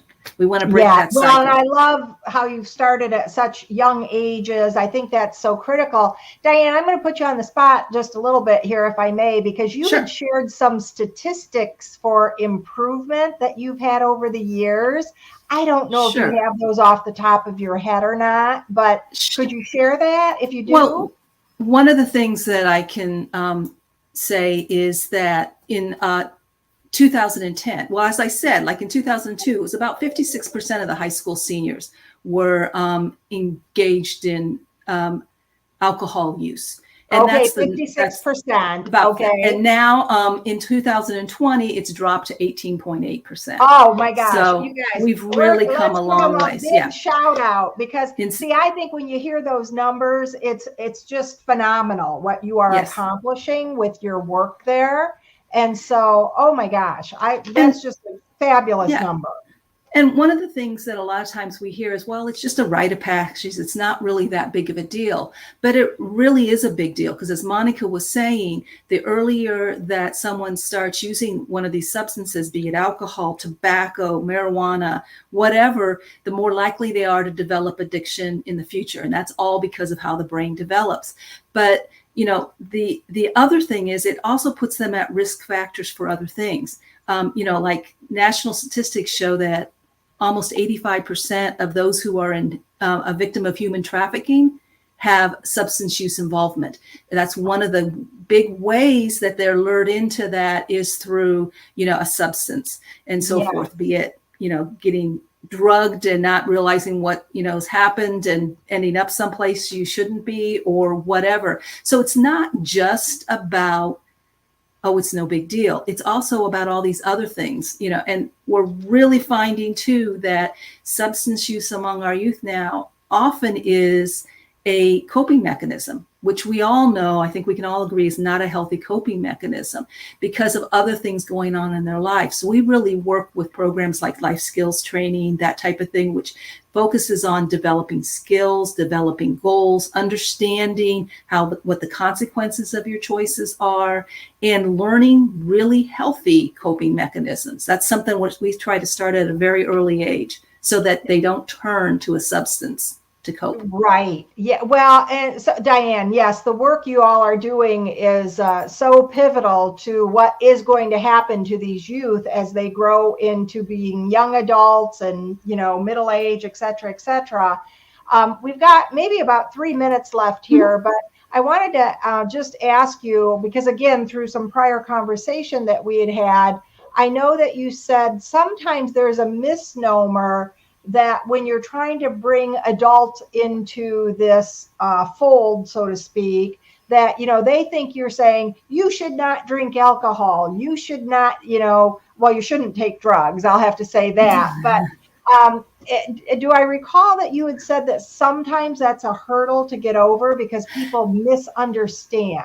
Yeah, we're not out there to try to eliminate, we're not talking about adult use of alcohol in moderation, that type of thing. That's not what we're about. Right. We're about, the use of these substances in an inappropriate and for unhealthy reasons, and Correct. really trying to limit. That's what starts leading onto the path of addiction and really understanding. And even with like prescription drugs, you may have a surgery, but you really should make sure you understand what the pain medication may be doing, because, one of the things that's happened in the past 10 to 15 years is we have a lot of persons who have kind of inadvertently wandered into, and I'm just saying that kind of facetiously, but I don't mean it that way, into addiction because they had surgery. They're following a physician's orders. Yes. They don't realize how quickly, within days, someone might become addicted to an opioid medication. So we're out there also to educate about those types of things so that we can be an informed consumer even as an adult. Well, and I think teaching the kids early on because you're really teaching them good decision-making powers is what you're giving them, those skills to be able to make good decisions. And so the way that carries through is remarkable. So Marie, I see Marie is coming up here. Yes, Marie. And I just wanted to say I brought Monica back up because she was in the backstage. And in case anybody knows, we have a backstage. Oh, okay. And I figured that we can finish it out with this segment with that because your other guest is in the wings. So yes, Melissa Nelson from Big Brothers and Big Sisters. So that'll be great. But yes, I want to say thanks to all of our drug-free communities because you are really providing just a phenomenal service to every one of them. And this whole thing that I was starting to say about the kids learning good decision-making skills, it's just something that carries through with them for the rest of their lives. Because if they can learn to say no early to things like drugs, they'll know what to say no to later on in life. Yep. So that's fantastic. I hear an alarm going off, so it's for me to go off. So, Monica, was that at your place? That was my cuckoo clock. Oh, I love that. Well, see, The cuckoo and the fire. All right. Well, thanks to both of you. I look forward to seeing you down the road, and we're going to bring Melissa Nelson up is what we're going to do next. So thank you. Hey, Melissa, how are you? Whoops. You know what? We don't have sound with you. Oh, there you go. Now I've got you. Fantastic. Melissa, if you could, we did do a check with her. Bring your camera down a bit. If you can bring your screen down so we can see your lovely There face. you go. Perfect. Yes. So you're not cutting off your chin. See? Fantastic. Hey, Melissa, I'm thrilled to have you here today. Melissa Nelson is joining us from Big Brothers and Big Sisters. And so I'm going to kind of bounce it over to you to tell us a little bit about the organization, some of the good work that you're doing, and then I hope that you'll have a few good stories we can hear about. And then we want to know further about some of your asks, what are you looking for right now? What will help you be more effective going forward? Okay. So tell us a little bit about the organization to get started here. Okay, great. So we're Big Brothers, Big Sisters of the Sun Coast, and we are 10 counties large. We've been in our communities for over 50 years. And so we are a one-to-one mentoring program. So we create and support one-to-one mentoring relationships to ignite the power and promise of our youth. So we recognize that all children have equal potential, but they don't equally have the same opportunity. So many of our kids are struggling with generational poverty, limited academic opportunity, and obviously lack of access to positive adult role models. Melissa, and I'm going to just pause for a moment if I can, because that whole thing about equal potential, but not necessarily equal opportunity. What a great thing for us to remember, because, there lots of us, are in situations where maybe we don't understand that. And so that's why I want to really emphasize that, because that, I know that makes my heart just go, oh my gosh, that's so true, because we have to make sure everybody has those equal opportunities. Okay, so that's my thing. I just had to reinforce that with you. And I agree. And so part of Big Brothers Big Sisters is giving them those opportunities. So, when these kids come into our programs, we give them the opportunity to be matched one-to-one with a mentor, so they have that positive role model. And the job of that role model is really to give them opportunities to open up their world to their contacts, to their experiences that they might not have gotten, just from inside their family. So now, the last time I spoke with you, I think you told some story about a big brother who had followed his little up through his, was it college graduation? Do you want to share that a little bit with us there? Yeah, it was through. So we have a big brother who he was matched in elementary school. And the greatest part about the story to me is that we had sent flyers around to the schools, and the child came home and said to his parent, I need to do this, Mom. And he chose to sign up fully, had his mom sign up. And so the big brother was matched with him in elementary school and then all through high school. And he struggled in reading, math, academics. And then in high school, he actually graduated like upper top of his class. He graduated with A's and B's, like really, really picked up his grades. And now he's in college, successfully going through his first year of college. He's a freshman, and he's in a bunch of Navy programs as the college student. And the neat thing is the big got to go visit him 2 weeks ago, and he got to take him around the campus and tour the whole campus and, really share with him his experiences. And he still says that, the volunteer is one of the reasons that he's there. So. Oh, there. Good. Look at this. Helping one person may not change the world, but it might change the world for one person. Yay. Exactly. Fantastic. Exactly. Oh my goodness. That's fantastic. So yes, it is life-changing for these kids to have this relationship with their big brothers or their big sisters. I'm sorry, I'm kind of jumping in, interrupting you. Continue telling us a little bit more, I guess what comes to mind is some of your funding needs and how do you fund this and these initiatives and the things that you're doing with these relationships? Sure. So most of our funding comes from grants and from wonderful supporters in the community. So, any funding is helpful. We also love our community because they give us opportunities to give the matches opportunities. So, for example, tickets to things. We have very generous families who have season tickets to hockey games or baseball games. So those things are also beneficial because our matches, the volunteers volunteer their time for free. And they typically pay for the activities that they do with the child that they're mentoring.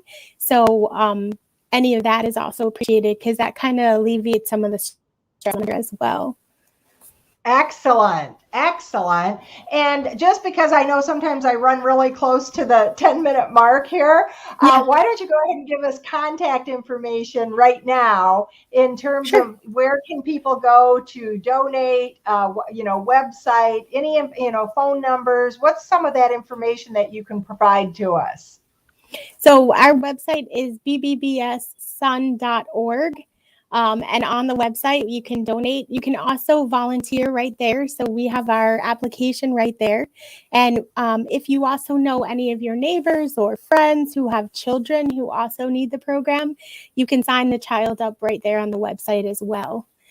But again, most importantly, we are definitely in need of mentors. So if you are interested in volunteering, we're looking for those volunteers who are looking to read with a child. And that's an hour once a week that we could really use your time.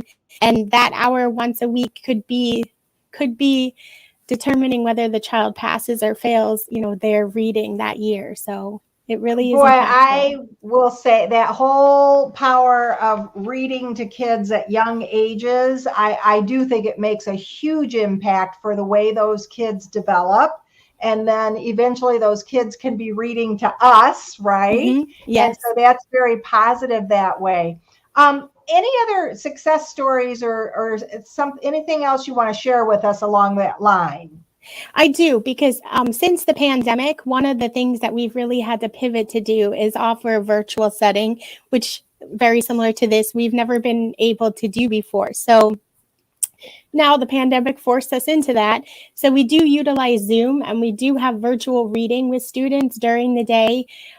We also have it in the after school program. So we partner with Boys and Girls Club and the YMCA. So we're in those after school programs offering a virtual reading. And since we've launched the virtual reading, we've actually seen our students jump 2 reading levels for just having a volunteer show up for an hour once a week. We really are changing lives one book at a time. Oh my gosh. I'll tell you, we do have other people coming on this afternoon with the literacy group and then the imagination library. And so that whole power of reading is just critically important for the way that people really develop and grow as human beings. Yes. Now, with the virtual platform, has it extended your reach in terms of where you've been able to go? Yes, because what's neat is that people who are working can still volunteer. So a lot of times they have a lunch break, and this gives them the opportunity to not have to drive to a location, to just jump onto Zoom, have access to that student, and to be able to help. So, and there's so much we can do on Zoom. You can share the screen, you can read a book. We work with the libraries to borrow books digitally from the libraries. They can do sight words over Zoom. It's really been a powerful tool to be able to help our kids and keep helping them reach grade level reading success. You know, I love this because when the whole pandemic unfolded and, Zoom became a way of life for so many of us, who knew that it was going to have this kind of impact, Melissa, on your organization. And so that is just so incredibly positive. So fantastic. Any final words before we conclude? I see I've got my next guest coming up here. Any final thought before we conclude here? Yes, so we have 120 kids waiting. So we could use anyone's time and talent and treasure. We really could benefit from the gift of time from people. Oh, Melissa, that is such a great closing, because 120 kids, that's a lot of kids. And yet a lot of kids. It wouldn't take that many to make it happen, right? Yep. So that's your goal, 120, right? Yes. I love it. I'm sorry. Yeah. No problem, Marie. Thank you, Melissa. Thank you. Melissa, before you leave, under comments, would you write your contact information so our audience can look at it? I can bring it up on the screen. It's under comments, not the private chat, but under comments. Thank you so much. Now, your guest, the environmental conservation, she does not have her picture on, and she's muted on her end. I cannot unmute when they're on that end. There she is. Okay, and she does not have her photo, but that's okay. Yeah, you can try working on getting that. We can hear you though. Okay. Melissa, thank you so much. I think Marie, I think we're all set with Melissa. Is that true? Yes, perfect. Okay. Well, hello, Barbara Lockhart. Let's see. Do I have audio? I thought I did with Barbara. I'm not sure what's going on with my camera. I have a brand new camera, and I tested it earlier, and everything was fine. Well, that's sometimes the way it goes, Barbara. Isn't it? Barbara, go out of the stream room and come back in. Come back in? Yeah, you can check it out of the room and make sure your picture's up. And I'll be right back during this time, because she has extra time for you. Hey, Marie, she does have extra time, but while she's doing that, what I might ask you to do is, if you go to if you can do this, if you can pull up their website, it's www.ecnorthport.com. because she's got some nice pictures and things on that website there that you may be able to share. Yeah, I have it up. I'll share it on the screen here. Yeah. When you guys were talking about Zoom, what we're using right now is StreamYard. StreamYard's a much better, easier version. It's actually a better version than Zoom is, and you can do meetings up to 10 people. It records for you and saves it in a video and MP3. So just for people to know, not that you can't do that with Zoom, but Zoom to me is just a little bit harder to use. Utilizing that. And I do have, I think this is their Yeah, page. it's the Environmental Conservancy of Northport. I have it up. And here she is. Oh, yes. Oh, there she is. Hello, Barbara. Very good. Fantastic. Thank you, Marie. Thank you. Well, Barbara Lockhart, how are you today? I'm good. How about you, Joanne? I am fantastic. Good. I'm having a wonderful time talking with all these leaders from our nonprofits here. And we are excited to hear about the Environmental Conservancy of Northport. And Barbara, I know when you and I first met that I'm going to jump right into your story, if you don't mind, because I know when we first met, you told me, I said, how did you get involved in being concerned about the land in Florida? And you had this great story that you told about your youth and what, how you gained appreciation about conserving land. So can you tell that story to our listeners? Sure. So basically I grew up here. I moved from Connecticut to Charlotte County when I was 3 years old. So I kind of call myself homegrown. Rounds it off close enough. And so over the years, my parents were travelers. They liked to go around the state of Florida. They took us here, there, and everywhere. And as a kid, I mean, I liked it, but I didn't really understand the importance of it. But as I got older and started traveling around the state myself, I just started to realize, wow, everything is so beautiful, and I hope it stays this way. And then in recent years now, we've been experiencing the real estate boom, and there's been build. And the area that we're in, Port Charlotte, Northport, some of the surrounding areas, Harbor Heights, was all created years ago, back in the 60s, by a company called General Development. And they basically took the land and cut it up into hundreds and hundreds of 10,000 square foot parcels that people can build homes on. And then over time now, homes are coming, clear cutting's happening, trees are being knocked down by the thousands. And I said, what are we going to do about this? Is this what we want our neighborhoods to look like? And I learned that there is no green space conservation in any of our neighborhoods. Now, there's city parks and county parks, yes, but I'm talking real natural green space with native plants, the tree canopy, gopher tortoise burrows, that type of thing. So I just thought, well, I have a real estate background. I'm a paralegal by trade. Let me see what I can do. And I got together with some local environmentally concerned people, and we started the Conservancy. I love it, because what I really love about the whole lineage of the story is because it really did start when you were a young girl. Yes.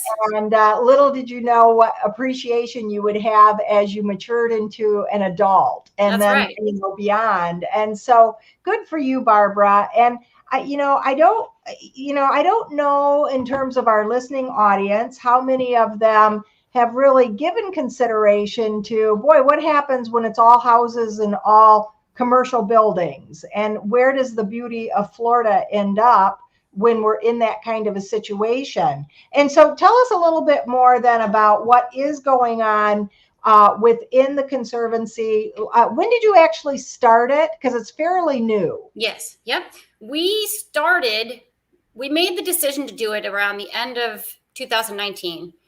Okay. Got everything together and launched in February of 2020, right before COVID came.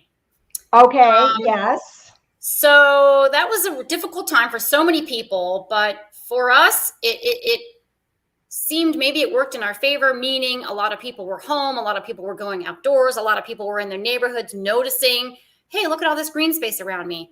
So our initial fundraiser was launched to purchase 2 lots from a Sarasota County surplus auction in a neighborhood that hosts a population of the threatened Florida scrub jay, which is an endemic bird here. It's only found here in Florida, the Florida scrub jay, only found in Florida. So we thought, oh, that's a great place to start. So we launched a fundraiser using social media and the newspaper, and we raised $10,000 to buy these 2 lots from the county in maybe 2 weeks. Wow. Pretty fast. Yes. Wow. So that was our first, we were so amazed by the community support and the reaction that we got. It was beyond our wildest dreams. You never know when you try something new, what's going to happen.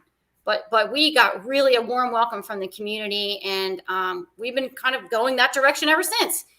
So Barbara, I have to pose this question because I was telling somebody about your conservancy recently, and they said, oh, well, those conservancies, people just kind of give their lots back to the city, and then the city is supposed to take care of them. This is not what your conservancy is all about.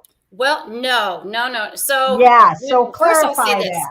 When people give their lots to the city, those lots are not conserved. They go into the city's surplus bank, and the city can do whatever they want with them. They can keep them, use them for road and drainage projects, or other city necessities they may have.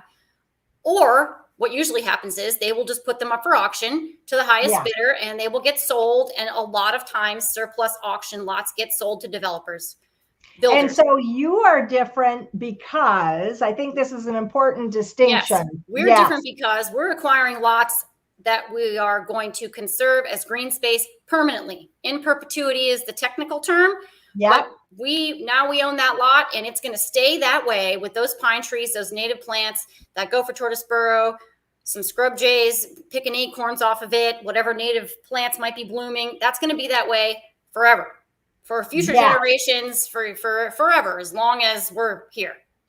So that's the big difference between us and surplus lots that a city or county. Well, so I think it's important for our listeners to understand that you're not just looking to buy the lot. So your fundraising isn't just about buying the lot, but your fundraising also includes being able to manage and take care of those lots as well, correct? That's right. Yes. We'll have management costs over time, if removal of invasive plants or trees, general management, keeping the edges trimmed, because there are a lot of people who are concerned about, well, if I have this green space lot, I don't want things growing onto my property. So there's that kind of maintenance, mowing maintenance, general trimming. And then there's tax bills. We are not exempt at all from taxes on real estate lots. We continue to pay bills like everyone else.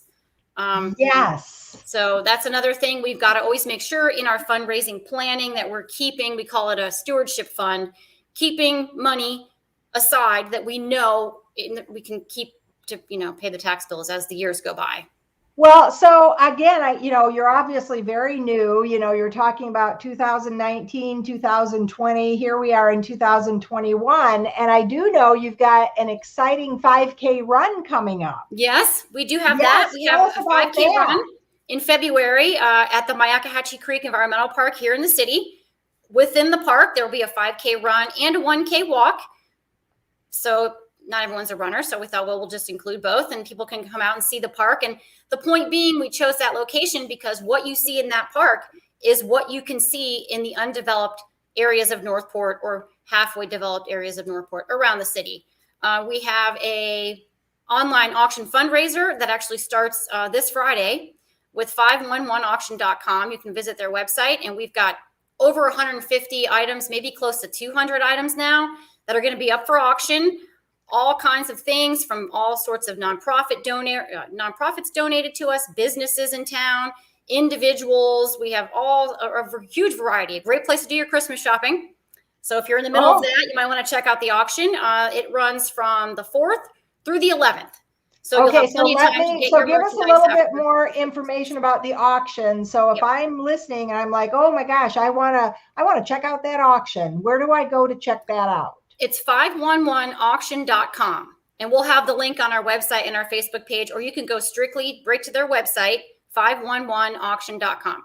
And there'll be a registration there. Just like we've been trying to say to all of our guests here today, when you get done, if you'll go to the comments section and put this pertinent information in the comments, that way we have it and we have record of it. And you said the other way was to go to your website to get to 511auction.com. And so what is your website address again? ecnorthport.com. Right. And I know Marie was kind of pulling that up there previously when we were trying to get you on with the video part of this segment today. Because I know that you do have some different pictures and things on your website about some of the different lots that you've bought. And so I do think, if anybody's interested in what you're doing, the website certainly gives some good information on that. Yes. So you've got the auction going on. Oh, and so Marie's bringing up Giving Tuesday, donate today and double your money, right? So that's correct. We have an anonymous donor who will give us up to $5,000 today, matching all donations made to us today for Giving Tuesday. So $25 becomes $50, $100 becomes $200, all the way up to $5,000. This donor is going to match anything we receive today. So it's a huge opportunity, and we're just so thankful to this donor for giving us this opportunity, and thankful to anyone who donates today. Any amount is not too small. $1 becomes $2. Yes, good for you. You've got your donate now button there. So people can go there right now and do that. So and this is great that you've set that up that way, Barbara. Yeah, we try to keep it simple. Everyone's busy, and social media is the best way. It's fast. So people like that. Right, exactly. Yeah. So I feel like I'm bouncing around here with you a little bit, but we've got the auction, we've got the match going on. Yes. And so let's go back to the 5K, because they can also register for that on your website as well. Is that correct? No, yes, on our website under events. Okay. I believe, or on our Facebook page. It should be listed there. Yeah, there's some information about the auction too. It's in February. Isn't it in February, if I'm not mistaken? It's in February. Yeah. Either that or on our Facebook. Oh, right there. Race to Conserve. Yes. Yep, yes, indeed. So my gosh, so you guys, I have to tell you, in very short order, you've made an impact with what your intent, your purpose, and your mission is all about. What have we not talked about in terms of the Conservancy that you would like to share with the audience today? I do have a couple of things. So first of all, I would just like to share, for anyone who doesn't know, statistically, it's proven there's over 1,000 people moving to Florida right now, every single day. All of these thousands of people need homes. We're not against development. We live in homes too, of course. What we're looking for is to create a balance between where nature lives right now and has for decades, and where we're living or moving into. That being said, a lot of people will say to me, well, what do we need conservation land for? Look at all the woods around us. I walk out my door and walk my dog, and look, there's woods. And I say, those woods are just an illusion. And this is something really important to remember. The woods in our neighborhoods are an illusion. Every lot in Port Charlotte, Punta Gorda, Venice, Northport, Inglewood, they're all owned by someone different. Some businesses, some investors, some builders, some people from out of the country even. Everyone is subject to development, complete clear-cut development. Our city codes don't stop clear-cut development. Clear-cutting is a choice. Conservation is also a choice. Without conservation, where's our wildlife going to go? That's really, the bottom line. Everything we're looking at there on the screen, our flowers, our trees, our birds, where are they all going to go as we keep building and just pushing them out? Well, and it is so critical for the health of our environment. I mean, just even when you're talking about it, the whole climate change topics that we're seeing everywhere on the news these days comes to mind, because it is really about retaining our natural resources and the benefit that we get from that for the environment is what it's really all about. There's so many benefits. It's not, so I should say that. I'm glad you said that. It's really not just about the wildlife. Conservation of land where we live has lots of benefits. And I'm going to read right now because I can't memorize it. That's fine. That's fine. Yeah. So it preserves wildlife habitat, threatened and or endangered species, preserves our biodiversity, maintains scenic landscape for people, helps reduce flooding, helps filter water and improve water quality, maintains the tree canopy and native vegetation that serve as filters for our air. And actually conserving land around residential homes increases property values. There's lots of data available on the internet about everything I just mentioned. It really is a whole world benefit to every living thing. Absolutely. So, Barbara, talk to us about your volunteer needs. You have people on your board, you have volunteers that are helping you out. Talk Yes. about that. We've got maybe about 2 or 3 minutes left here. Okay. So, yeah. So going into 2022, we are definitely at the point where we do need volunteers. We've got a small roster of volunteers now with boots on the ground work, like we've planted some plants and trees, handling the watering. But as we grow and as we acquire more land, there'll be more of that type of work to make sure we're maintaining everything. Administratively, we need fundraising help, event planning help, neighborhood ultimately. So the city has, just Northport alone, I believe it's 57 named neighborhoods. And we would just love to start compiling neighborhood ambassadors. We know there's private citizens out there that have purchased their own lots with their own money next to their house, behind their house, maybe even a couple of lots around their homes. Technically, they're conservationists too. They're private. They handle their own property, that they spent their own funds. But we would love to start partnering with these citizens and just getting out into the neighborhoods and creating conservationists in every neighborhood. Wonderful. And so I'm listening and I'm like, oh, I'm interested in being a part of this. They can go to the website, yes. Right? Yep. Or did you give us a phone number earlier? No, I didn't, but I will now. Yeah. 941-218-9775. You can call or text. That's my number. Email. Say that one more time. Say that one more time, please. 941-218-9775. Perfect. Our email, npconservancy@gmail.com. Okay. Or there's a tab on our website where you can just go and fill in your information. It'll send us an email, and then we can be in touch with you. Fantastic. And again, Barbara will be putting those comments, that information in the comments, yes, so that they're accessible to all. And Barbara, I just want to thank you for your time today. You are passionate about what you're doing. It is so apparent. And so I wish you well. You've already had great success in a very short period of time. Yes, I should mention, just really quick, as of in October, we now own 6 lots total, which is a drop in the bucket when you consider that Northport's 104 square miles alone. But in that 104 square miles, there's no permanent protected land in our neighborhood. So one lot at a time, that's our goal. One lot at a time. It's the best we can do. Love it. So many people. It's a collective effort. Conservation is a collective effort. We could not do it without anyone that's helped us so far. Yeah, I like that. One lot at a time. Here we go. Right. I hope you guys hit your match today. We'll be anxious to hear about that. Okay. All right. Thank you so much. Okay. Thank you, Barbara. Wow. This has been just an amazing morning, hasn't it, Joanne? Oh, my heart, could not be more full. And it has nothing to do with any of us, Marie. It has to do with all of our guests and the incredible things that they're doing. I am so thrilled for them. The work that they're doing and how passionate. And there comes in a word that I'd like to talk about. Joanne, this period of time is now your time. It's about Vision Quest. Tell me about, let's talk about that. How did this come to be? Well, I'll tell you what I'd really like to talk about, because I'd like to talk a little bit more about the Nonprofit Leaders Collaborative, if I can, because that is under the Vision Quest umbrella. And so I said in the beginning segments when we were with Wendy and with Dee Dee, I talked a little bit about the Nonprofit Leaders Collaborative being founded back in the fall.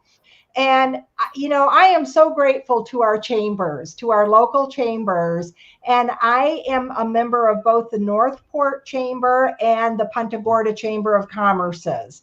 And Bill Gunnan from the Northport Chamber and then John Wright from the Punta Gorda Chamber really were instrumental in me doing something with the Nonprofit Leaders Collaborative. Because I went to both of them and I said, tell me where the need lies within our communities and how might I take my areas of expertise, which really over the years, I am a very business-oriented individual. I've been very involved in training and developing others to really achieve their maximum potential. And I moved down here from Michigan a couple of years ago and found that Southwest Florida had a very different market than what I was familiar with up in Michigan. And so I reached out to both John and Bill and I said, you know, what is something that I might do to help make an impact for the entire community? And they both said that the nonprofit organizations could use some assistance in terms of those areas that I mentioned were things that I had expertise in. And so in doing so, you know, they were going to do some introductions for me to some nonprofits and whatnot. And I said, no, I'd like to do a nonprofit leaders collaborative where I bring people together, leaders and board members from all of our local nonprofits, so that they really can target their focuses, work on their challenges, attract more fundraising and donations so that they can fulfill their missions. And I must tell you, Marie, I have been overwhelmed at the positive response that we've gotten from it. We have chapters now in both Punta Gorda and Northport. And when I'm saying chapters, we get together on a monthly basis. And I want to share some of this because the richness that comes out of it is incredible. We start out every meeting with what we call a collaboration rotation. And we recognize that all nonprofits have successes and challenges that come to the forefront. And so we start our meetings with this collaboration rotation, which is putting one nonprofit's challenge on the table. And then all the other nonprofit leaders give their ideas about what the featured nonprofit can do to resolve their challenge.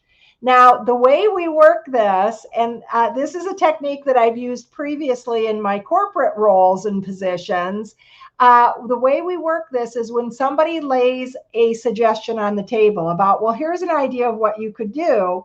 The rule is that the featured nonprofit leader cannot say, oh, we've done that before and it didn't work. Or, yeah, but the reason why that would be a challenge. And so sometimes when we're trying to brainstorm, people negate the ideas that are put on the table. But when you don't negate the ideas, what happens is the creativity just keeps flowing even faster. And so through this collaboration rotation, we've done these in our first couple of meetings. We have another meeting coming up here in December. The ideas have been phenomenal, and the leaders are like, I want to be able to, be the one featured next month. And so I can really see the impact that process is having. Oh, and who have we got here? Marie. Hi, this is Rick Johnstone. He does all the PSAs. When you're talking about nonprofits, Rick is the voice of the PSAs here for the nonprofits. And we want to talk a little bit, when you're talking about the nonprofits, they probably don't know that they can send in PSAs, which is public service announcements, to our radio station. And he is the voice. And now you get to see his beautiful face. I love it. Of the people that when you do send in a PSA, and if you want, they can record their own, right, Rick? Well, sure, they can do that. They can use my voice. Yeah, or you whatever they want. But for your nonprofits out there, for people like that, we do PSAs here, and also business ones. Yeah, we do BSAs, preferably when they give us a donation at WKDW, because we need the money. Yeah, we do the PSAs for all the nonprofits. At any events going on that they want to get out there, let people know. By all means, send us a letter, a flyer, give us a call. We can take down information. There's so many options. Well, and Rick, how would they send it to you? Well, that's a good question. What is it? Rick J at KDW Radio. Yeah. Yeah, you can send that to Rick J at KDW Radio. And also, Rick, what else can they do? They can record it. They can record their own. I'm sorry. I thought I had this turned down. I'm sorry. People are. Oh, for those of you out there that know, because I put this together, People are sending me emails or texting me right now. Anyhow, Rick, with Joanne, and Joanne has done a real service to the nonprofits out there, because I did want to talk about that, Joanne. We talked off air, and we talked a little bit earlier. The foundations out there do a lot of good, and they have workshops and they do things like that. But you do more of a one-on-one personal type of leadership. And a lot of people going into the nonprofit sector don't realize what it takes to keep a nonprofit going, because you don't have, you don't sell anything pretty much. I mean, even here at the radio station, we don't sell anything. I know you've been trying to sell yourself, but you know, it's not working. Well, it's an intangible, it's an intangible that you're selling oftentimes. And it's not like you're going in and buying a widget or picking up a product or even enlisting in a service that benefits you, because it's all outward based, Marie. Right. And so that intangibility is what is one of the challenges in the nonprofit world. Absolutely. And one of the things too, I wanted to explain to people in, let's see where we are at time, because you got 2 minutes before the next guest comes on. Maybe we'll have some time. I can actually take maybe one of our open times, and I don't know if we have any more, that I can bring up and show on screen how to do fundraising for your favorite nonprofit on Facebook. And I can actually show you how to do that, and how you can tell whether your nonprofit is actually registered correctly with Facebook. Now, Facebook waives all the fees. And the way that it works is you donate to your favorite nonprofit. There's a way to do that, and you choose the nonprofit you're donating to. And there's also a way to match money. It doesn't have to be the full amount, the way to match the money. And a lot of people get really confused. And normally, under normal circumstances, I go into the communities around the area and I teach this.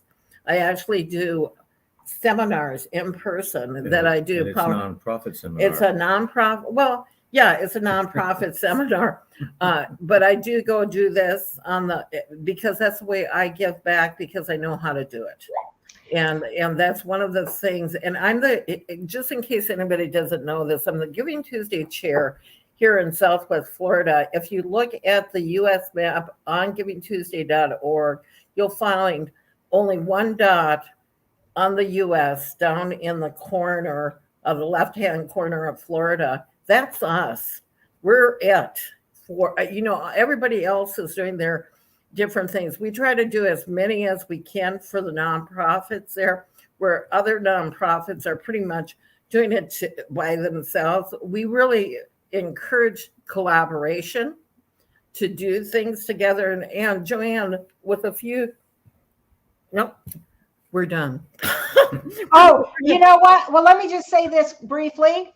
Our December topic in the nonprofit leaders collaborative groups is I'm ahead of myself. It's strategic velocity. We're doing creative fundraising in February, Marie. So you and I may want to talk a little bit further about that. Yeah, and you may want to bring me on. Well, I am thinking that, Marie. So I'm doing panel discussions on that particular week. And so you may be my third panelist. So let's talk about that, okay? Yeah, we'll talk off air. Well, let's bring on your next guest and on with the show. So okay, sounds good. Wonderful. Hello, Tana. How are you? I'm doing well. How are you?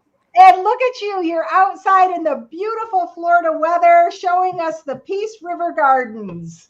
The Peace River Botanical and Sculpture Gardens. And I have not met you before. I did know your previous predecessor very well. And just to let everybody know, when we used to do this differently, because now we can do it streaming like this, I would send one of our show hosts, and the last time we sent them to the Peace River Botanical and Sculpture Garden, he would set up his computer there, and we would only be streaming, and then we were on air too, but it was remotely from your location was one of them, and we were able to all the nonprofits from the Punta Gorda Arcadia area would come to the Peace River Sculpture Gardens and do their interview.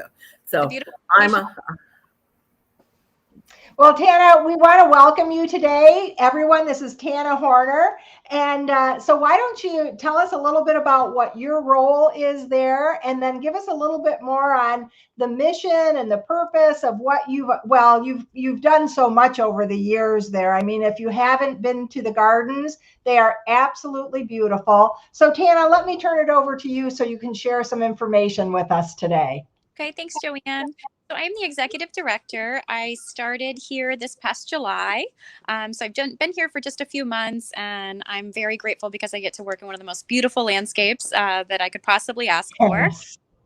So we have been open to the public since 2017. If you don't know about us, we are in Punta Gorda. We are a botanical and sculpture garden. So we have over 20 beautiful world-class sculptures, a wide variety of multicultural and different artistic forms, and some very unique things. We even had some sculptures that are over 20 feet tall, mixed in with about 4,500 different botanicals. So there's a lot here for everyone. It's a beautiful, peaceful location to kind of come and spend. It takes about an hour and a half to 2 hours to kind of stroll through our gardens. We have people that come out each day and, just they become members and they come out here and do their yoga or come out and do painting. We've got lots of membership benefits and things like that people can come out and appreciate the nature. So we are we've always been known as a sanctuary of art and nature, but we are really pushing beyond that now into a sanctuary of art, nature, culture, and education. And so there's a lot of pieces that we're adding to our programming. My background, I was a principal and an educator. And, so we're really focusing in on the immense educational opportunities that we have here. And, with our Charlotte County Cultural Center closing, we'd really like to be the beacon for culture in this area. Oh, I love that. Not that the other is closing, but I think that's a great, way to still make sure that stays alive in the county. I will tell you, Tana, I've been out to the gardens with my daughter. It's unexpected, the magnitude and the quality and the serenity of it all. And so I would certainly encourage anybody and everybody, if you haven't been there, number one, you need to go. And if you have been there, you need to go multiple times. And so tell us a little bit about what you do have going on right now for the holidays. And then I know from some material that you sent to me prior to this that we want to talk about, I want to say it's Sim Sculpt. And so we want to know more about that. But what's going on for the holidays right now? Yeah, so we are getting ready. In December, we light up the gardens with 10 nights of holiday lights. And so you come out at night, stroll through the gardens. It is a walking tour, but we have thousands upon thousands of lights all over the place. We've been working on lights since October. And we'll have decorations, we'll have Santa experiences, s'mores kits that you can come out and roast over the fire, hot cocoa. So it's just a really nice family atmosphere to come out and do a tradition of, doing something get you in the holiday spirit. And there, Marie's showing your website. So thank you very much for that, Marie. And I'm sorry, you said that's going on from when until when? Yeah, it's 10 nights in December. So those nights are on our website. They're also on. Here we go. Gardens Aglow. Thank you, Marie. And you can also purchase tickets on Eventbrite. So they are live on Eventbrite now. You have to cap each evening. So we do recommend that you get your tickets early. You can get those by calling over here to the gardens and coming and picking them up, or through Eventbrite. You can possibly purchase them the night of the event, but we may sell out. So I advise you get them early. And let me just ask a question. I maybe could read it on the website here. Is this an independent walking tour of the lighted grounds, or is it actually a tour that is guided? It is an independent walking tour. Okay. All right. Sounds like fun to me. I think I better go out there with my husband. So thank you. So yeah, so you've got that going on, and then tell us about what that you had sent me that you sent me this wonderful information in preparation for today about this Sim Sculpt, if I'm saying that correctly. Tell us about that, Tana. Yeah, so we are extremely excited, and this is what our Giving Tuesday platform is all about, is helping to support us in bringing ZimSculpt to the gardens. So ZimSculpt is art curators from Zimbabwe that bring along with them over 2,000 pieces of hand-carved stone sculptures. There is information about it on our website under ZimSculpt if you want to check it out. But it's very unique varieties. They actually represent over 200 different artists in Zimbabwe, and so they go through there it is. These sculptures, and they ship those over to us. But they actually, an interesting part about it is they pay the artist right then for the sculptures. So it's not like they're on consignment to us. So the artists are paid. They're able to support their families. These sculptures then come and they're shipped over to us. 100 of them will be on display throughout the gardens, and the other thousands are ready to go. We have a huge marketplace. Everything they bring is for sale. So as pieces are sold, there's more in the back and they bring more out. And so it's an ever-evolving experience. It's going to run from February 4th through April 18th. And you can see there on our website, these are very unique pieces. They're actually very affordable too. And they come in all shapes and sizes. There's also jewelry that they bring along, beautiful handmade baskets. So it's something that you don't get to see every day for sure. And so, this exhibit costs us a lot of money to put on. So we are looking for sponsors. We are looking for support through Giving Tuesday. We have to house the artists and the curators because they do bring along 2 sculptors with them that are actually on site giving demonstrations. And so we have to house them, so that's 2 separate homes for during season, which is quite expensive. So if anyone wants to rent their home to us, we're still looking for one. So there's just a lot of cost associated with, putting an exhibit of this magnitude on. And something that we're really proud of is they only choose one garden in North America to go to each year. And generally they've been at very large gardens.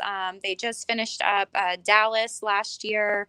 They've been in Atlanta, Vancouver. So we are the smallest and youngest garden that they've ever chosen. So congratulations. We're very excited about that. And having an exhibit of this magnitude and that has such cultural significance is just a blessing. So I think it's not only good for the gardens, it's great for our community because they have a worldwide following. Because they only present once a year, people come in from all over the world, to come and see this exhibit. So we're going to be advertising from Orlando to Miami and hope to reach everyone within my gosh, this is so exciting for you guys. I'm absolutely thrilled. Oh, Tana. And so people can donate on the website. Is that correct, Tana? Yeah. So yes. We're using the Give Butter platform if anybody's ever used that. So there is a code, and I put it in the text box, in the chat box right before I jumped on, but it may have jumped under the previous director that was doing. So I can go back in and do it again. When we get done here, just to make sure that you've got all the information that people need in order to give generously to this. This is very exciting for our region. So congratulations to you and the team over there. And thank you so much for coming on today. Yeah, thank you so much for having me, Joanne. And I'll drop those things in the chat box now. Okay. Okay. Perfect. Thank you. Thank you. Have a great day. Yes. Oh my gosh. There it is. Everybody put it in the comments. They're putting it in private chat, so I copy it and paste. I'll tell you. Okay, well, so while we're waiting for Marie to come back, we've got another guest coming up here at 12:50, and there she is right there. And Marie, I believe you were going to lead this segment with Kelly from Kia, if I'm not mistaken. You're absolutely right. You're going to take a break. Yes, I'm going to bounce off for 10 minutes. Kelly, I'll listen to your segment, but I won't be on screen with you. And so welcome to Giving Tuesday. Marie and Kelly, take it away.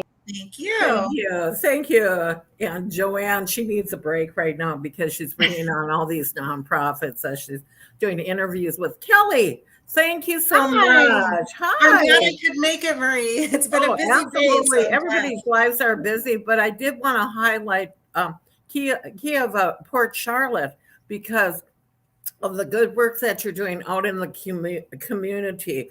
And a lot of people don't know that the car dealership, the Kia, up in Port Charlotte, you just had the Fall Fest. Yes. And you included a lot of nonprofits in that, including the Northport Arts Center, which I'm on that board and that. And actually, Gail West and I ended up being the people that represented them. The least artistic two people that sit on that board, but we learned how to do beaded keychains and no, you did a great job, and I shot some video too. I don't know if you saw that, but you could tell that people were enjoying it. They had a good time at your booth. It was great. It was fun, and unfortunately, the weather rained. It ended up raining, and the wind was blowing.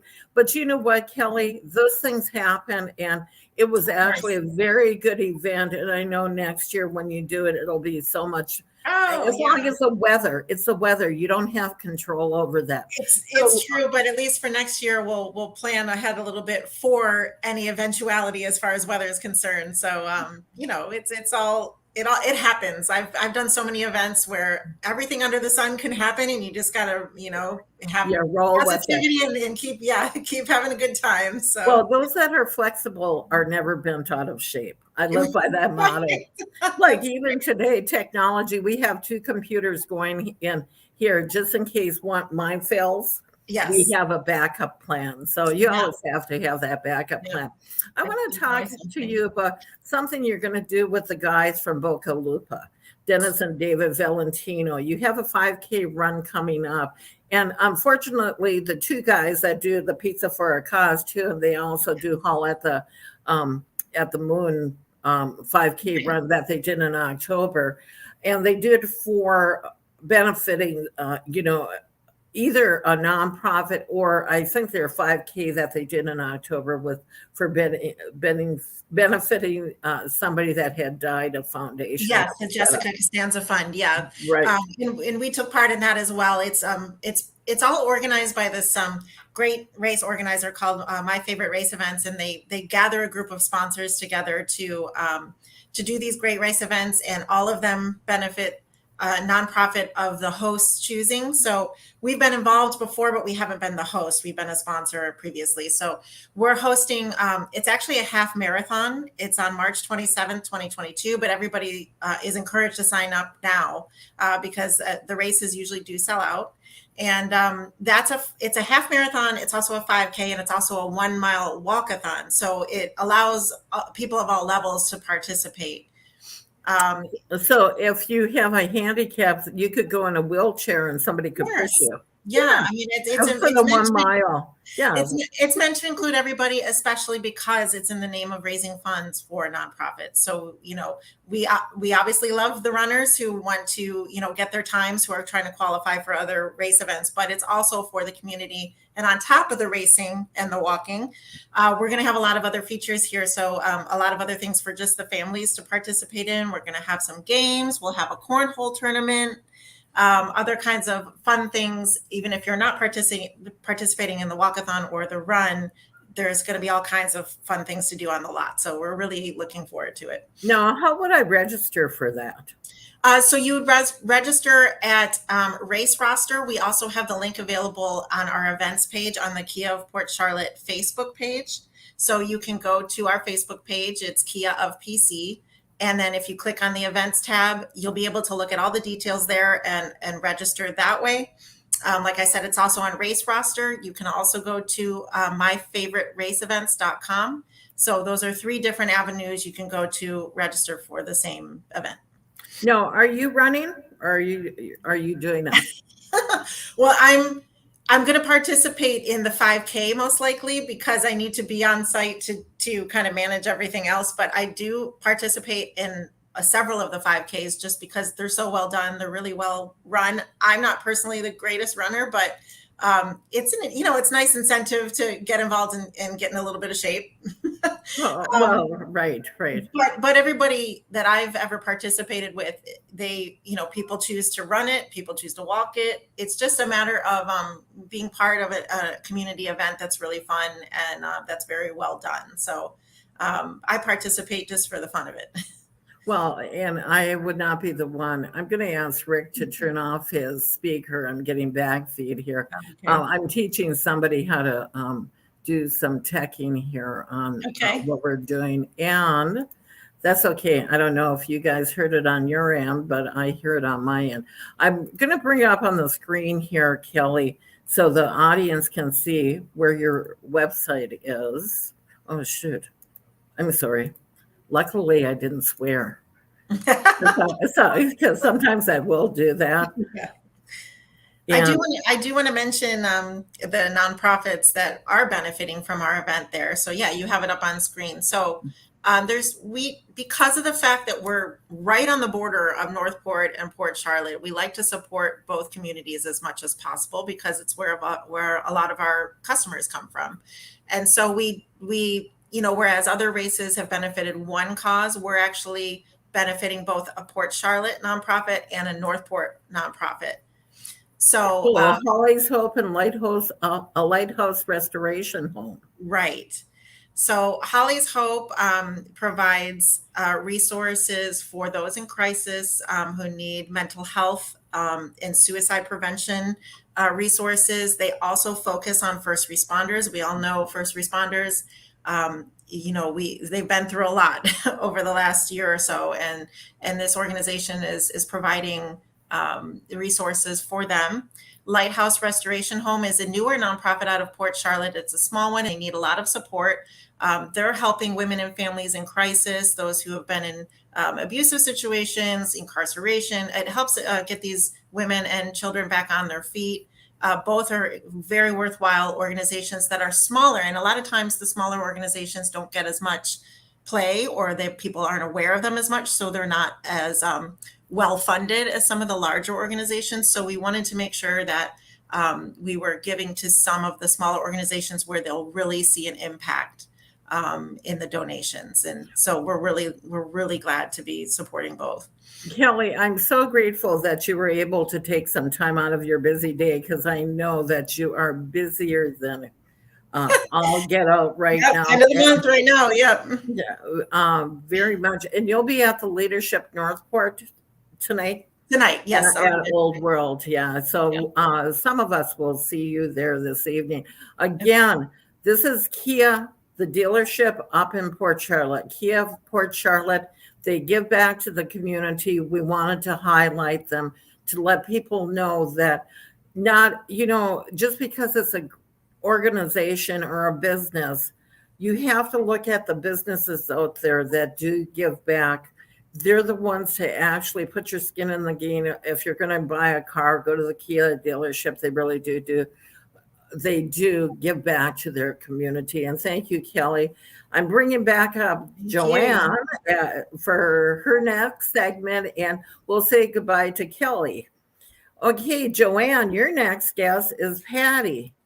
Yes, I'm so excited. He's here with us from the Literacy Volunteers of South Sarasota County. Welcome, Patty. How are you? I am wonderful. Thank you. Thank you for having me and our organization. Thank you Absolutely. so much. Well, Patty, thank you for coming back. I've had Patty on before when we've done some of the events and that, and I knew he knew how to do this. So I will leave you to. Thank you, Mary. It's good to see you. Well, and what a pleasure to meet you, Patty. So, boy, we've had just an exhilarating morning here talking to all these different nonprofits. And I'm very excited to talk with you about the mission and purpose of everything that you're doing with the literacy volunteers. We actually have had people from your organization be part of the Nonprofit Leaders Collaborative. Yes. And so I am aware of the good work that you're doing, but we want to hear from you today, Patty. So why don't you share with us a little bit about your mission and some of the things that you're accomplishing there? We'd love to hear a success story if you have one to share, and then maybe talk about some of the different initiatives that you're doing and some of the asks that you might have today on Giving Tuesday and how others can help contribute to the good work that you're doing. Pleasure. Thank you so much. Literacy Volunteers of South Sarasota County was founded in 1982 by a woman called Eleanor Burns. And she was joined later on by a few other, I would say 8 or 9 other women. It was founded, established, sustained this long, mostly by women. Now, for diversity, there are a few men like me on the board, but the women do the greatest job. The idea, the vision, the mission, the vision was that in South Sarasota County, we wanted all adults, especially the immigrants who have English as second, third, or fourth language, as the case may be, and those native to America, born and brought up here, but do not have sufficient language skills to be able to speak, write, comprehend what they're reading so that they can function effectively and productively for themselves and for the community and for the country. Our mission is that everybody becomes very effective and productive and profitable for themselves. And we've been in business since 1982. We provide tutoring only for adults, 18 years and older. And each adult is assessed at the level at which they needed the training to be started. The tutors are all volunteers. They are trained on a 12-hour training program, 6 hours each on 2 different days. No charges, and these are all volunteers to tutors. And then they design the program for each individual student based on that student's particular need. It is not a cookie cutter program. It is customized, individualized program based on the needs of the student. The tutor and the student, they meet once a week for an hour and a half or 2 in a library or any other public area like a Starbucks, as the case may be. And then they develop the program and then go forward.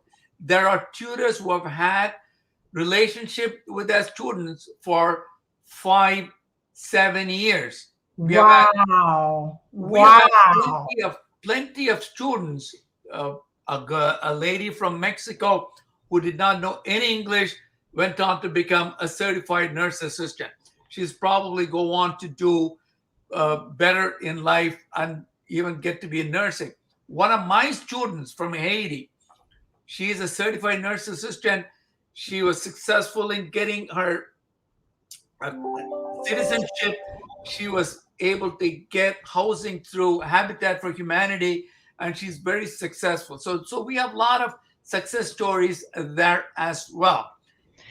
Well, Patty, let me just say, because it is those success stories that are pivotal in terms of everything that you're doing. But here's what I find absolutely fascinating is the level of customization that goes into each individual that you're serving. Yes, ma'am. And I think it speaks volumes, not only about the literacy volunteers, but in terms of how the volunteers have to be trained and the work that they do, because when you said it wasn't cookie cutter, these people are putting their heart and soul into what they're doing with each of their students. And so I don't know if you call them students or not, but we do call them students. We call them students, and we match each student with the tutor. The tutors can say that I want to have somebody in level 1. Level 1 meaning that they don't know any English.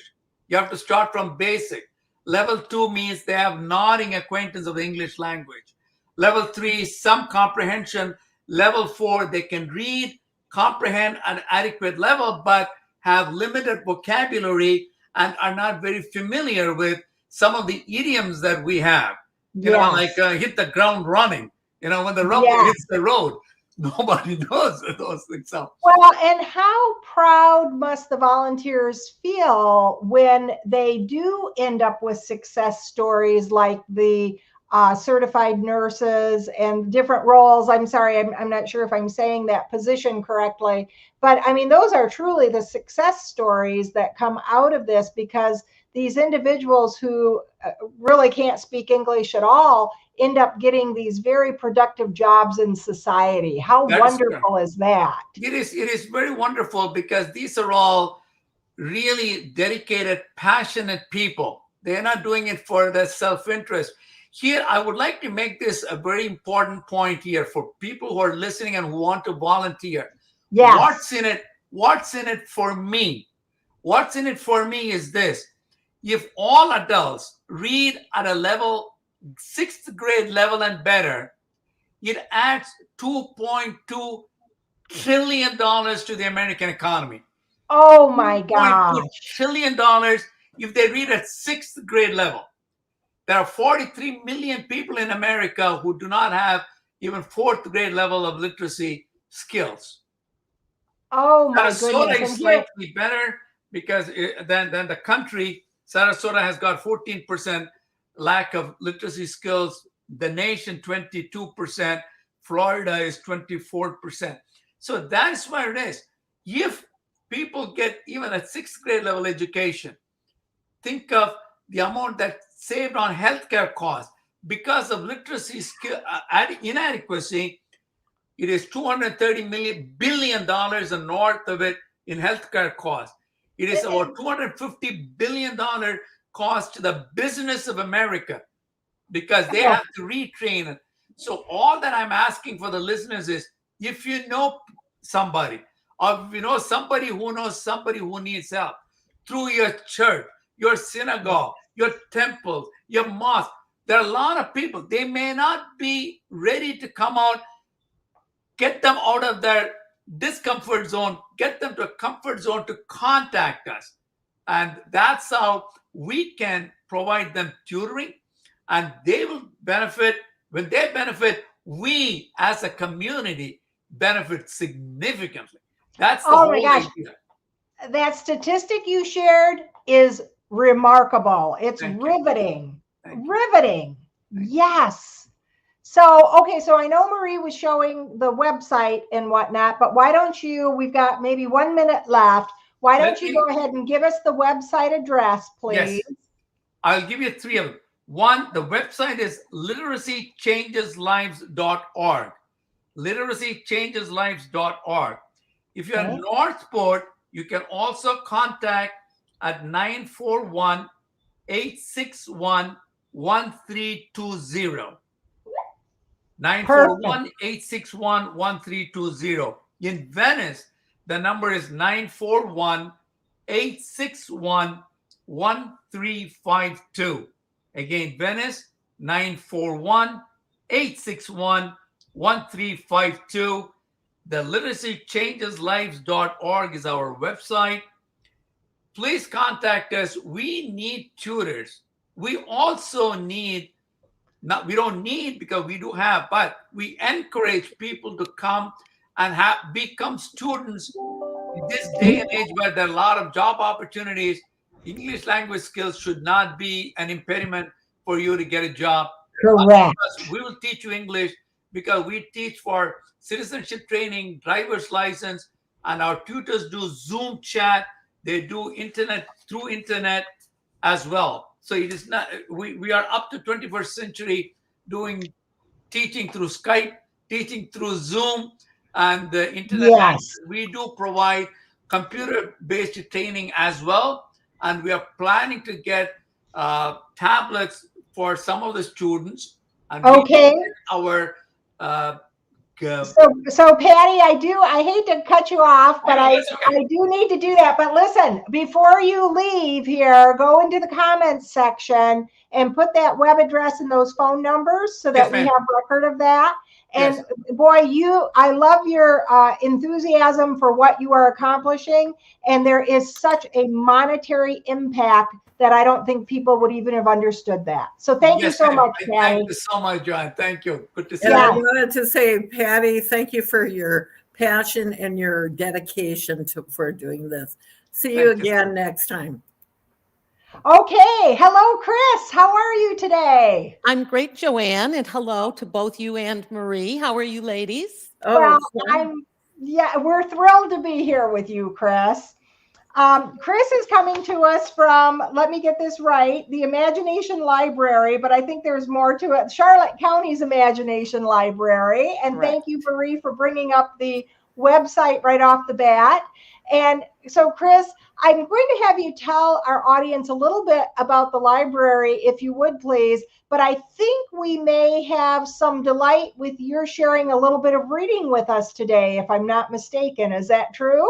That is true. I love That it. is true. I love it. So yeah, but why don't we start off by sharing with the audience a little bit about the library first, and then we'll go into some of the reading. Sounds good. Charlotte County Imagination Library is our local Charlotte County affiliate of Dolly Parton's Imagination Library that began in 1996. So Dolly started her program in her hometown of Sevierville, Tennessee. And 10 years ago, a native Tennessean, Sean Smith Gilstead, brought it to Charlotte County. Next month, we celebrate our 10th anniversary of being in partnership with Charlotte Players, who agreed to be our parent nonprofit, if you will. And in March of 22, we will be celebrating the 10th anniversary of our first books going out to preschool age children in Charlotte County. Dolly's program is built on the idea that in order to help children become very successful in school, the early literacy skills are crucial. And I was fortunate, I tuned in early enough to hear the end of your interview with Patty just a couple minutes ago.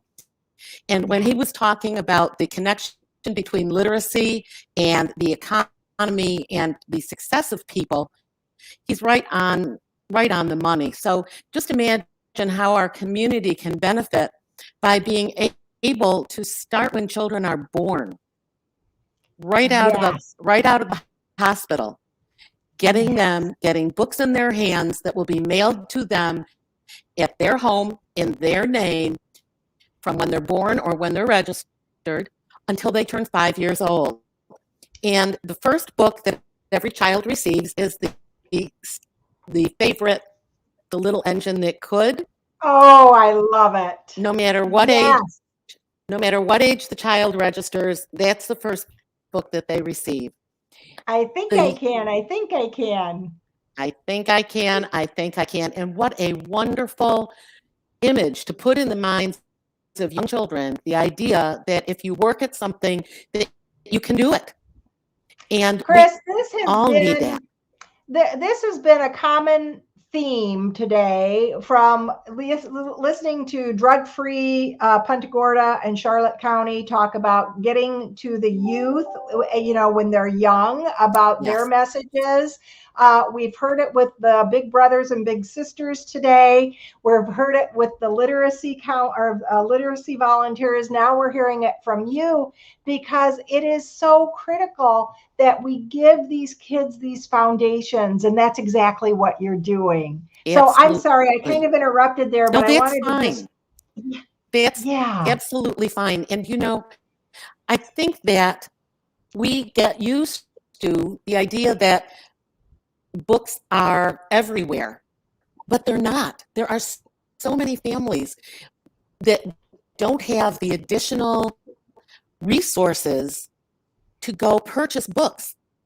And that's one of the things that makes the Imagination Library program so amazing, because for $25 a year, a book is mailed to a child every single month to their home in their name. That's 12 books mailed for $25 Oh, and when a you say year. that $25, oh my gosh, that's like nothing. But think about what it Exactly. does for that child. Oh, Exactly. my goodness. And so the children that receive books that are about all different types of things. Is seeing the website scrolling, you can see some of the different titles, but there are books that are fiction, just like the little engine that could. And the last book that the children receive is Look Out Kindergarten, Here I Come. So the month, isn't that great? It's fantastic.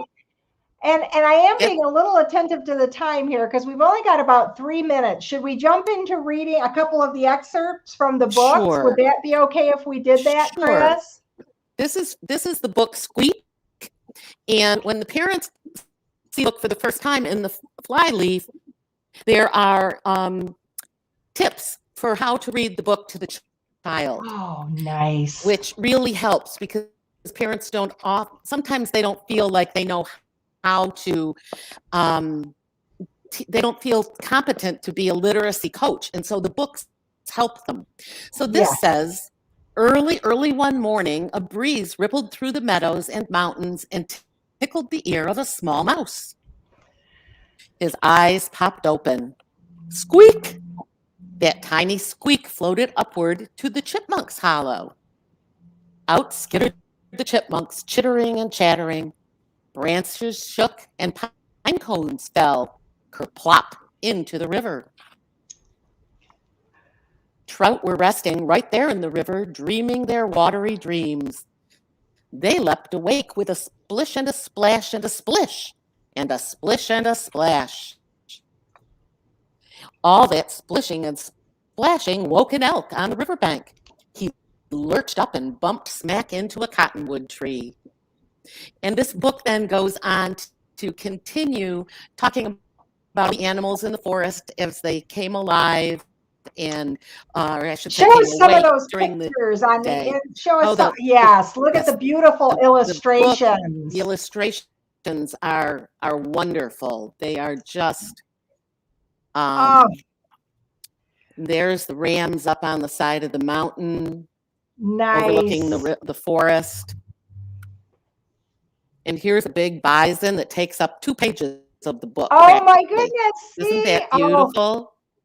And again, I just have to say, Chris, $25 to give a child a year's worth of books. That's really remarkable. So Chris, give us some of your contact information, if you would, please. Website, phone number. How can people get a hold of you to be a part of this or to do some donations for you? People can reach us through our website, which is charlottecountyimaginationlibrary.org. They can also contact me directly at my telephone number, which is 941-286-6931. They can also call the Charlotte Players office, which is 941-255-1022, and leave a message for me there. We are always, while donations are absolutely crucial to us, obviously, but there's so many other ways that people can help and volunteer with us. We're always looking for people that maybe have some marketing skills and would like to help us do some type of fundraisers, whether it's in person or virtual. People with technology skills that would like to volunteer their time. That's something that is definitely not in my wheelhouse. People that might be really passionate about the program and would like to serve on our advisory council. All of those are ways that people could work with us and help support the program. Joanne, we have Sherry Moody here, and Sherry Moody is actually the person that reached out to Sean to help develop of the Imagination Library. I was with the Charlotte Players at the time, and Sherry is with us now from the Charlotte Players, so it kind of segues to that. Yes, it is a perfect segue. So, Chris, let me say this. If you will please go to the comments section, put all that information in, the website, the 2 phone numbers, and even what some of your needs are in terms of people bringing their levels of expertise to the table. That would be great. I want to thank you so much for being on today, and thank you for the reading. It was very fun to see the book and to hear the wonderful descriptions that you shared with us from the book. So thank you so much. Thank you. My pleasure. And a big shout out also to the Charlotte Players, who have just been an amazing organization to work with over these 10 years. They, Sherry and I sometimes feel like we're joined at the hip, but there you go. I love it. Wonderful, just wonderful.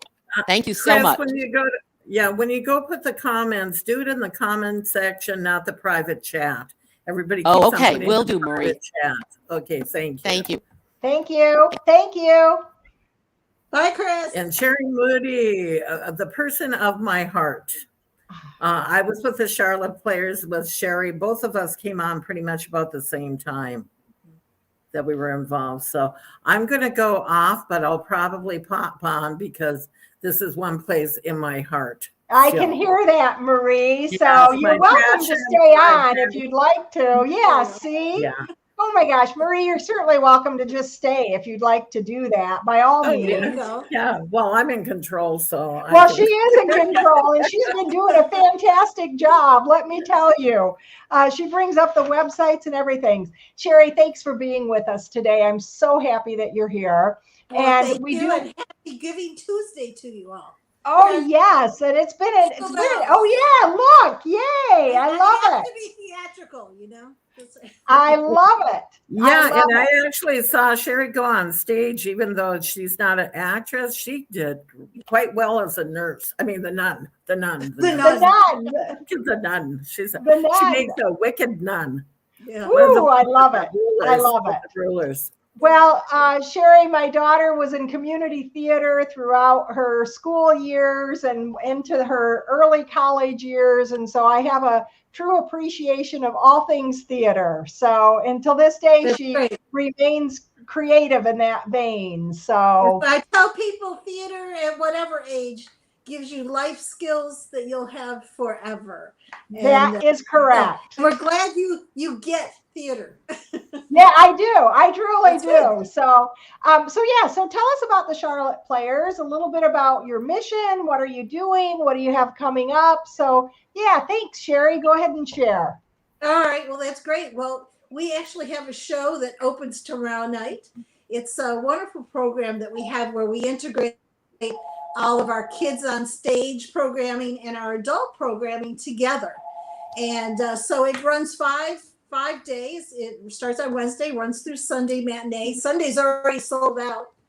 We have this wonderful little black box theater that's here in the Murdoch area that seats 104 people.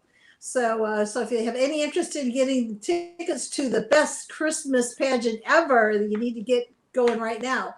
And wonderful Marie has brought up our homepage for our brand new website. We are very, very fortunate to have received a grant from the Sarasota Community Foundation and to help us with that. We've been working on it since like the 1st of June. So it just went live this week. So we're excited to have that up. But that tells you just some of the initial things that we've got going. We have a New Year's show that comes up, and surprisingly enough, that's on New Year's Eve. And then a litany of shows here in the Langdon starting right after the first of the year. And then we also have a series that we created this year at the Charlotte Harbor Event and Conference Center. So people, if they go to this new website, they'll see all of our upcoming shows throughout the rest of the season. Yep. Thank you, Marie, for scrolling down that. Marie, you see that Ultimate Christmas Trivia? That was our fabulous Comedy for a Cause cast this last September. They came to us with a wonderful fundraiser, and that's what we're going to have at Beef O'Brady's in Punta Gorda on December 9th. So all of you trivia buffs out there, you need to get your tickets. They've got just a host of door prizes and trophies and all sorts of great things for the teams. It takes 4 people to fill a team, but you can register individually and we'll place you at a table. Yeah, and you have a full buffet with that and beverages, and I was amazed. And Chris Lansdale, that owns the Beef O'Brady's in Punta Gorda and the one out in Deep Creek, we got to give him a shout out. Anytime that I've ever asked him, and I know other people within the community ever ask him for donating food he was a sponsor for Comedy for a Cause for many of the years and that. And it's businesses like that and people like that that actually help support the nonprofits out there in the community. And I want to give a shout out to people like the Chris's of the world and the business leaders that performed in Comedy for a Cause this year. I happened to be out of town, so I couldn't make it this year. But that's something I'll let Sherry tell you. Well, I was going to say that event was the brainchild of Marie LaBrasse 9 years ago. We had our 9th annual event this last year, that proved to be best ever. It was a wonderful way to come back from the pandemic. The year before, in 20, we had just done a virtual performance, and that was just to maintain that wonderful fundraisers in people's minds. But boy, they came back this year. It was absolutely fabulous. So thank you to Marie for having the idea. Joanne, that's one of the things too, when you talk about fundraisers, because that's one of the things that she's going to be talking about out in the community. It's coming up with a thing that's not usual, that you don't see out there.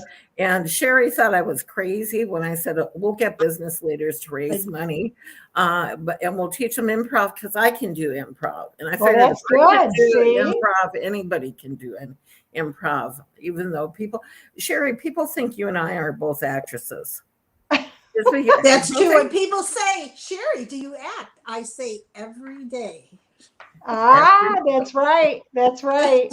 Every day of your life. In a good way. In a good way, of course. But all of those wonderful community leaders that Marie was able to bring to our Charlotte Players community, we have created so many partnerships and collaborations from those wonderful people. And this fundraiser we've got coming up on the 9th is just an example of those partnerships. Or people, you need something in your business, and now you have that contact to call. So we can't think, and of course, the person who has helped us be beyond the length of time that Marie has, and that's Chris Constance. Chris, the wonderful county commissioner. He's also a plastic surgeon in the area, but Chris has continued to be the director for that event, and he would love us to do more. So wonderful. Well, so Sherry, if people want more information, give us your website address, give us your phone number, if you would, please, and then do make sure that you put those in the comments. And so your website address is? That's easy. It's just charlotteplayers.org. Okay, that's good. And then if they want to make a phone call, what would that be? They can call us today. We are manning the phones at 941-255-1022. And how does he donate to you? I'm sorry? One more time on the phone number. 941-255-1022. Wonderful. I loved how you said they were manning the phone. It threw me over to the television auctions and things. Yeah, the telethons. That's exactly right. Yeah, and Sherry, how would they donate to you? Because I know you have a donate button up on your Facebook page. We have a donate button, of course, on our website, our brand new website. It keeps driving people to go look at it because it's got a wonderful photo gallery from years gone by. So that's something to go back and look. But of course, people can go to our Facebook page, which again is just Charlotte Players, and they can make their donations there. Wonderful. Wonderful. Well, you know what? You've got a big season ahead. Let's hope that you fill those 104 seats, right? And keep contributing to the community in the positive ways that you have. Thank you so much, Sherry. Thank you for Before that, Rick wants to say hi, Sherry. Oh, Hi. there, there's Rick. Yes. Hi, Sherry. It's I Master miss Rick. Thespian here. Yeah, he made the best Halloween haunted house ever with one of our Oh. other members. I'll never forget that. Our days out at the sports park, right? We had a lot of fun out there. That was a good We time. did. Yeah, we did. And I casted that. Yeah, and we I made went and got it. we made a couple bucks too, didn't we? We did. Yeah, All well, right. that was good times. We were all a lot younger. I don't know I could do that. Oh, yeah. Isn't that the truth? Good to see you. Bye. Bye. Thank you, Sherry. Oh, you all have a wonderful holiday. We You certainly too. will. Wonderful. Well, we've got Lisa Gates and Whitney Stetler joining us. And Lisa is from Metamorphosis 3. And Whitney, you may be familiar with her Coco Yoga Cafe. And Lisa and Whitney have actually partnered together. They're collaborating on some really cool things that they're going to share with us today. So welcome, Lisa and Whitney. Welcome. Happy holidays. Yes, indeed. So Lisa, maybe we'll start with you if that's okay. And if you want to give us a little bit of insight as to what your Metamorphosis 3 nonprofit is all about, that would be a great place for us to start. And then we'll segue into what you're doing with Whitney. Wonderful. Thank you for having us. Metamorphosis 3 was created as a legacy and tribute to my mother as a memory. She passed in 2019 from acute kidney disease. So this is a very small nonprofit, volunteer driven only, no paid staff, no administrative fees at this nonprofit. And we are providing programs that provide relaxation, support, and socialization to seniors that are isolated and caregivers.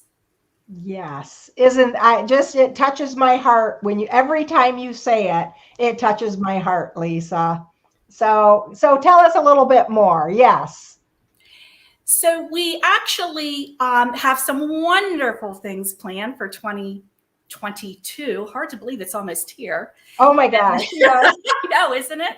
And we are kicking our relaxation off in 2019 with a wonderful program that Whitney, of course, being a yoga instructor and an owner of a yoga studio, I'm going to let her elaborate a little bit about what we're doing on December 9th at 6 o'clock at Gendron Funeral Home.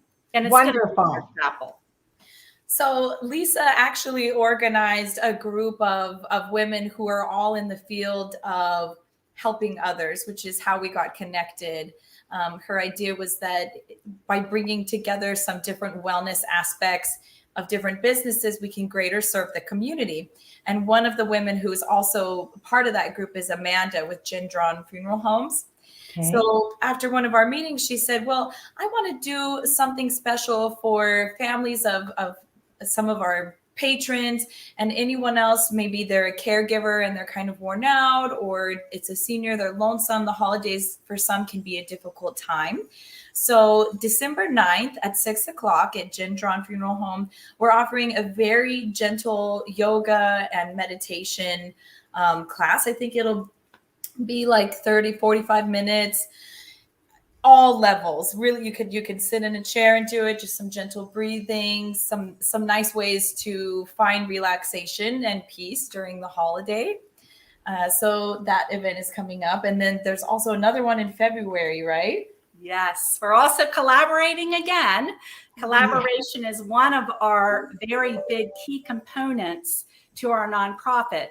So we are collaborating with the Northport Environmental Conservancy. Wonderful. I mentioned earlier, and she is having a race to conserve that will be a 5K and 1 mile fun walk. So afterward, our caregiver collaboration coalition, what we are doing is we are having a wellness forest. And in our wellness forest, we will be having interactive activities. We're going to be having fireside chats to talk about wellness and topics. And of course, yoga will be part of that once again. And that will start at 10 o'clock. There will also be refreshments and giveaways at that event. And that will be at the Myakahatchee Environmental Park. Yeah, Lisa, that's very good, because Barbara did talk about that earlier today. But here's what I want to say to both of you, and Gendron and Barbara Lockhart, because Lisa and Whitney, what you all are doing is you are demonstrating the power of collaboration. Because I think anytime we try to do something in isolation, we will never make it to the mountaintop. But when we collaborate with others, there is so much more that can be accomplished. And so you are really representing that. Lisa, I love all your little you come up with all these, I was going to call them projects. I don't think that's the right terminology for it, but you come up with these events and these different initiatives that always pull other people in. And that really is the power of anything we do in business or life or the nonprofit world. So you're really to be commended for that. So those are two so December 9th is the yoga retreat. Is that correct? Correct. And then the other one is in February, if I'm not mistaken about that. Is that correct? That is, and it's on our website, and it's very easy to pre-register. All you have to do is go to our website, which is www.metamorphosis-3.com. And our homepage has a link that will put you right in to the Enchanted Wellness Forest. Yes, and Marie has that. I don't know if you guys can see that. She has that up on the screen right now. So thank you very much, Marie. She's, isn't Marie just delightful, because she just makes this all come together for us. But I think that's important. And Whitney, I do have to ask the question, because do you have an opening date on the Coco Yoga Cafe? Thank you for asking, Joanne. It's looking like it's going to be January, and I was there today giggling with the contractors. I said, "So we're good for January?" We said, "Yeah." And I said, "When in January?" And we all looked at each other and said, "January." Well, because for those of you who know Whitney, she has really pursued this labor of love in opening her own yoga studio and cafe. And so really, once again, between Lisa and Whitney, it really does show the power of remaining committed, persevering, having a target that you're going for. And that's very much what everybody is doing here on Giving Tuesday as well. And so what is your ask, Lisa? What is your ask in terms of volunteers, time, contributions? What are you looking at for Metamorphosis 3? We are going to make a very simple ask today. Okay. Our ask can be as little as $5, because our events that we are doing and will continue to do in 2022, we will continue our walk series, because nature is so important to seniors and caregivers. $5 will give an entry to a lot of parks that require a minimal entry. We also will be providing picnic in the parks after the walk or themed event, and $5 will help us offset those expenses, because again, they are all free to the senior and caregiver. The other ask is simply volunteer. Just if you want to volunteer and you feel compelled to our mission, and you might have been a caregiver and want to help with that, then simply all you have to do is go on our website. Which you, is? Marie. Oh, yay! Right in there in the comment section. And all you have to do is go in and go to the wellness program, and when you scroll down, there will be a subscription form. All you have a contact form. All you have to do is say, "I want to volunteer," and we would so appreciate that. those are our asks today. Wonderful. And let me just say, Marie, thanks for bringing that up. Just when the caterpillar, I'm sorry, what is it, Lisa? Just when the caterpillar, thank you, thought its life was over, it began to fly. Yeah. I gotta tell you, that is what all of our nonprofits have been doing here today for their populations. I want to thank both Lisa and Whitney for joining us in these short segments, short but powerful segments. And so I will anxiously await to see the results on your 2 different events that are coming up. And Whitney, I wish you all the success when you open those doors. I know you'll be having a grand opening, and we'll all be sure to come to the grand opening. Well, before you go, Marie, ladies, because John's not in the room yet. So that's okay. Before you ladies leave, I want to talk to you, and I think Rick in the back of the room has questions, but we get back feed from him when it comes up.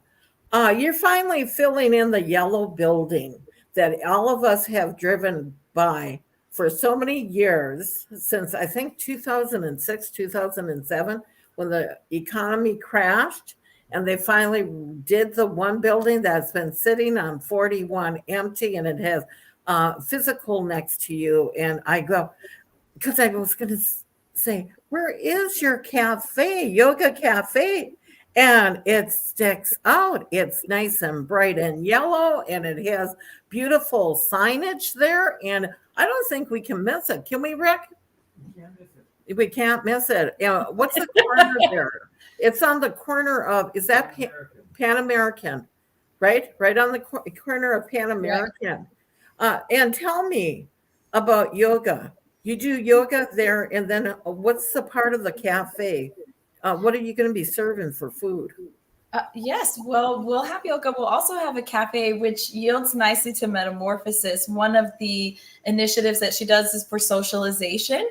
So because we have a beautiful little coffee shop, coffee, tea, smoothies, juice, we'll have some scheduled meeting times when elderly people who are lonesome, they can come and meet together to make some new friends and socialize. That's one of the first things that Lisa reached out to me for to ask about, was having a community meeting place. We'll have some small bites to eat as well, some delicious and always nutritious, because we're hoping to make the quality of life better. We'll also have like lunch and dinner. We'll be open from 6 a.m. to 9 p.m. and 11 on Friday and Saturday. We'll have live music, and we'll have a variety of types of yoga: hot yoga, flow, power flow, aerial, hanging from the silks, and booty and fascia rolling. So really geared toward wellness, but also offering a community gathering place where people can meet peacefully, make new friends, and treat in wellness. Well, yeah. How about people like me? I'm a senior. I'm a mess. What could you do for me? I'm being honest. Yeah, no, absolutely. So you might even enjoy a chair yoga class, or we have a beautiful instructor coming to work with us. She's studied all around, and she does gentle yoga for seniors. That's her specialty. So we have a number of courses. There's a cute saying that yoga is for any body, literally any body. Anybody. Yeah, it's not about making a specific shape. It's about releasing tension and finding inner peace. So, and yoga is really great for balance, correct? Yes, it really does help improve balance and even bone density. Well, one of the things is you keep on popping up on my Facebook page to be your friend. And I'm going, I don't know, Whitney. We must have a lot of mutual friends. So now I'll go ahead and accept it. Yeah. But our new guest is popping up in the room. So Joanne, go ahead and end this group, and we'll bring up the man of the hour.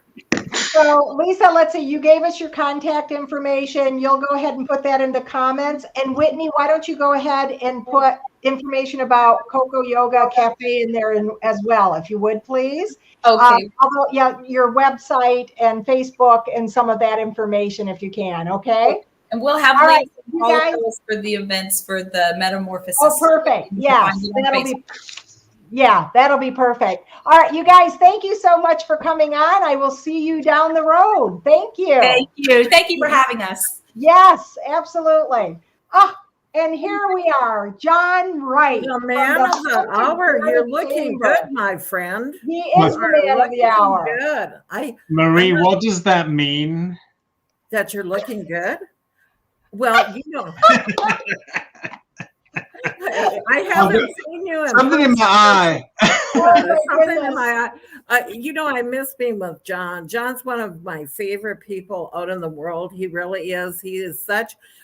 If anybody wants to look for a person that has made a difference in a community, John Wright is the person. I'm going to cry. Yay. Marie, I'm touched. Thank you. That means a lot coming from you.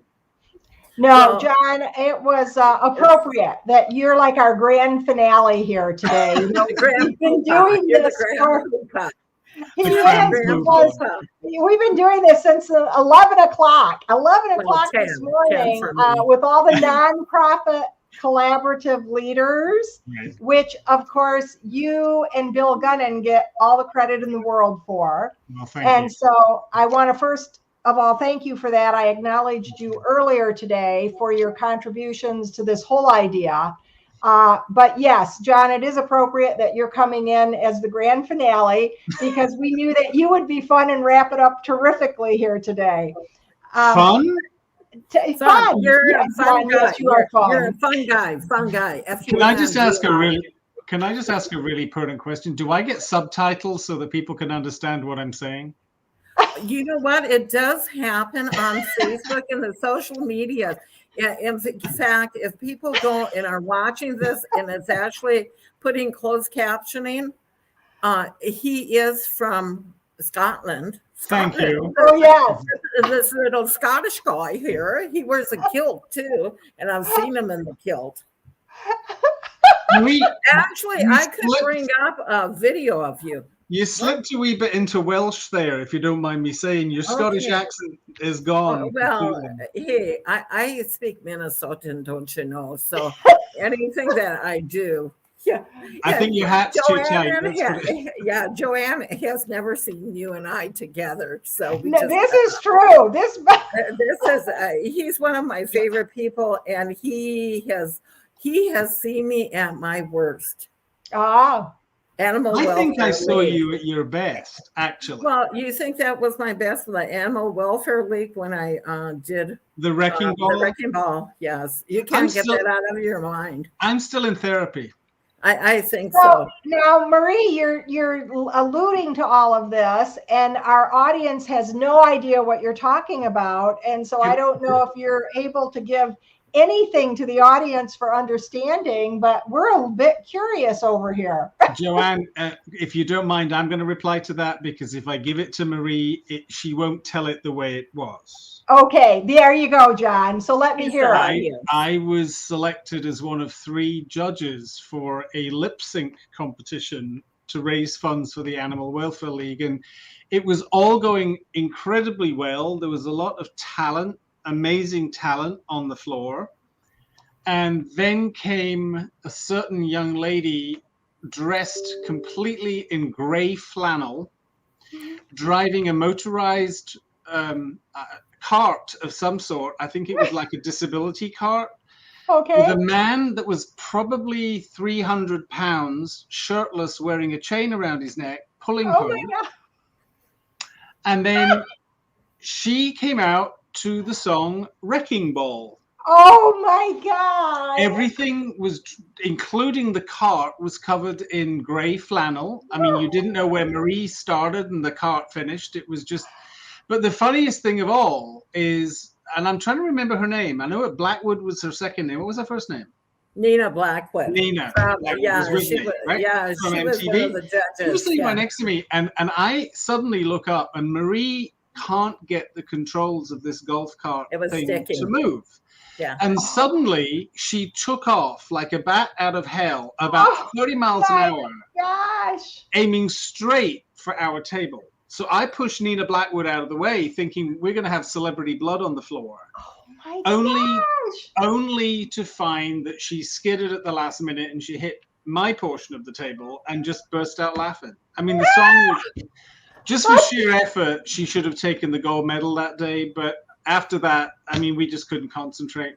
Oh my gosh! I was had presented. Jill Luke. Yeah, Jill Luke was one of my dancers, and so was Jaleesa Stewart. Now, those are real thin girls, real good-looking girls, and they were my support team. And I also had a brick wall that the Charlotte players had built for me that I broke through, like a wrecking ball, and my cart was actually built like a wrecking ball, and I had the chain to hold it. Yes. Who would have known she had all those props? It really didn't matter. What, Marie? It is so theatrical. It is so theatrical. And it is a great story. John, thank you for sharing it so that we're connected with what you all were referencing. My medical bill is atrociously high. Yeah, let me tell you, that was probably, and I've been asked to do that again. Don't. And Please, no. don't. And the thing is I did that to support the Animal Welfare League. They had asked me to. Oh my and I was goodness. asking people to do things for me, and I said I had to get out of my own way and just do it for them. And oh my God! This is it so was funny. hysterical. But John, right? This is about you, not about It me. is about John, so we need to switch gears here. But that was a great story, John. Thank you for sharing that. So, John, we want to hear about some of the really cool things that the Chamber has been up to these days. Your team is tireless, as are you. And so kind of give us the highlights and what would you like to share with us here today, John? Well, first of all, this is the last 18 months have been challenging for any nonprofit. So let's applaud all of those that have shared time with you today that have survived through this. As far as Chamberland is concerned, our world changed in March of 2020. This chamber is so active. We have to remember that relatively in chamber terms, we're the new kid on the block, although we've now been around for 18 years. We were formed as a chamber in 2004 after Punta Gorda particularly was hit by Hurricane Charlie. All of our downtown businesses, I mean, there was a business alliance that was formed here that had been going for many, many, many years with about 80 members in it, but a good 80% of those ceased to operate the day after Charlie passed away. Yes. It just wiped a lot of those people off the map and they simply did not come back. And at the time of that disaster, and that's how I first came to Punta Gorda, because I think as you both know, but maybe your audience doesn't, is for want of a better expression, I was the British Consul General in Miami. I was the one that on that day at 4:30 in the afternoon, when most of my staff were ready to go celebrate happy hour in Miami, there was a phone call from London that said, you need to go to Punta Gorda. There's been a disaster and you need to extricate all the British nationals out of this area. And that's how we came to this town. I mean, we loaded up our convoy with what we thought was necessary. And clearly the only thing that we had that nobody else had at the time, and Marie, you may remember this from being down here, is nobody had cell service. All the batteries on the cell towers failed. Well, courtesy of the British Embassy in Washington, we all had satellite phones. So we were able to make communication with people and tell people they were safe and don't worry about them and all this stuff. So that's how I personally found Punta Gorda that day. And it was an experience I will never forget, going around trying to find. I had a list of all these addresses where people in the UK had said, this is where my aunt lives, this is where my nephew's visiting, and all this stuff.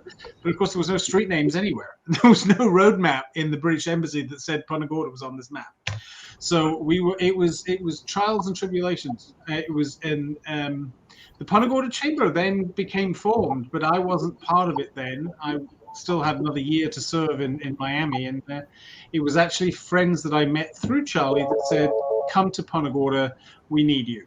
And that's when the Punta Gorda Chamber was founded. And 2 years later, I took the helm, and that's how I met you, Marie. I can't remember exactly. Yeah, I don't know exactly how we met, but we've met up many times over the years. Now, one of the things is I've never heard this story before. I did not. I only remembered you being with what, Johnny Walker? Before the embassy, I was 17 years as their international sales and marketing. Yeah, that's why I was drinking here. Well, I was going to say you could. I was wondering what you were doing. I was drinking. Yeah, Johnny Walker. Johnny Walker or the embassy. Marie the Wrecking No, I Ball didn't know the British. No, you're Scottish, but how did you get into the British embassy? Oh, have I got to give you a geography lesson? Yeah, not today. Well, I know it's in Britain. It's not English. Yeah, it's Britain. I'm sorry. That was a stupid question. Oh, Lord. Okay, that's a stupid question because here. it was Great Britain.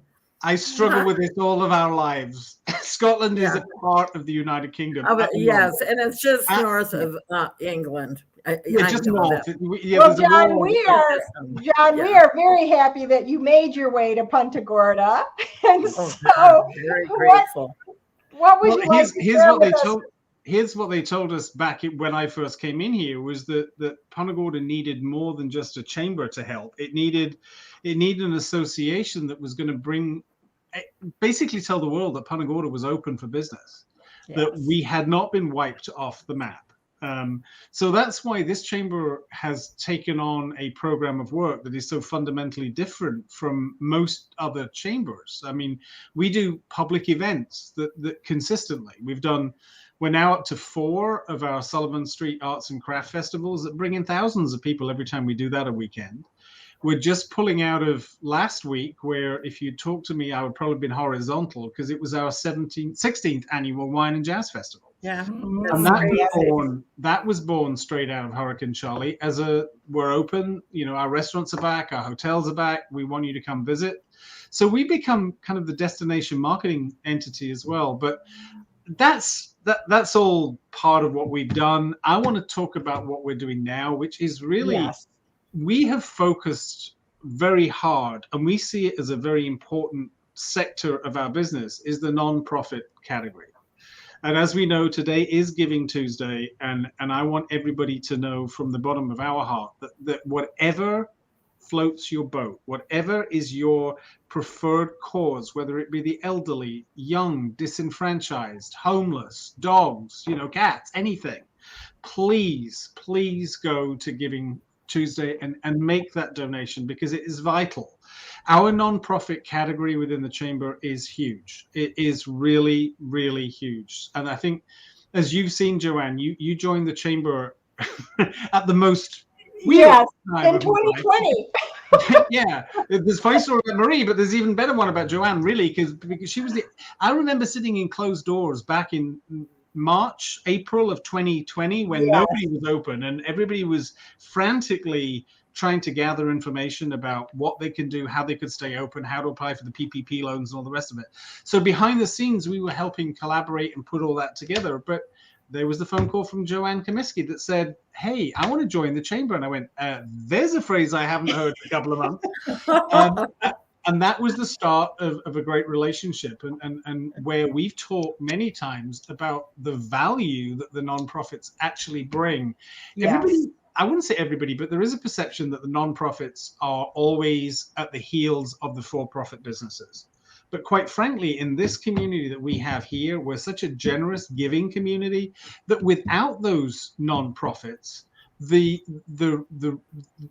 for-profit entities that support them would see a huge decline, because everybody's interacting and intertwined with each other. So I just think today, I have my favorites, you have your favorites, but today is a day where we give back, and we should try and do our best on this day of all days. And I want to congratulate you, Joanne, on the collaborative that you put together, because it was really your brainpower that brought all these teams together and are taking them forward now. A lot of them are struggling. A lot of them are they've got a great mission, but they don't necessarily Right. have their board fully engaged in what they need to do. The Right. board shouldn't be there sitting saying, how much are paper clips today? They should be saying, how can I help you? You know? Right. I have to end this conversation. I have to actually end this broadcast and go into another one. Who Ed Hill will be start kicking that one off, and I'm really sorry about that, but I have this one set up only for 4 hours, and we're at the end of the 4 hours. But I'd like to have both you and Joanne back on my other one of my radio shows. We do it this way, and John, I have to say from the bottom of my heart, thank God that you have a computer with a camera in it instead of the phone that we did last time that you had to use Bill's. Yeah, do you remember that? Yes, I do. You're actually not talking to me. This is an avatar that I've created. Oh, okay, yeah. But I'm glad that you came into the 21st century. I really, yeah. Hey, Joanne joined the chamber and the budget went up. So what can I tell you? Oh, there you have it. There you have it.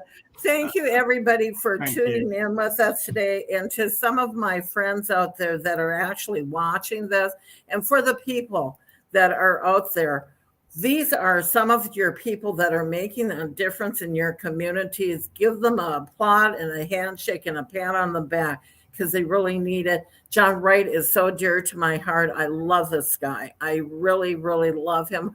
What he's done for the community of Punta Gorda and for the area is priceless. You can't even put a price on that. To Joanne Kaminsky for coming in and helping host the show today with us.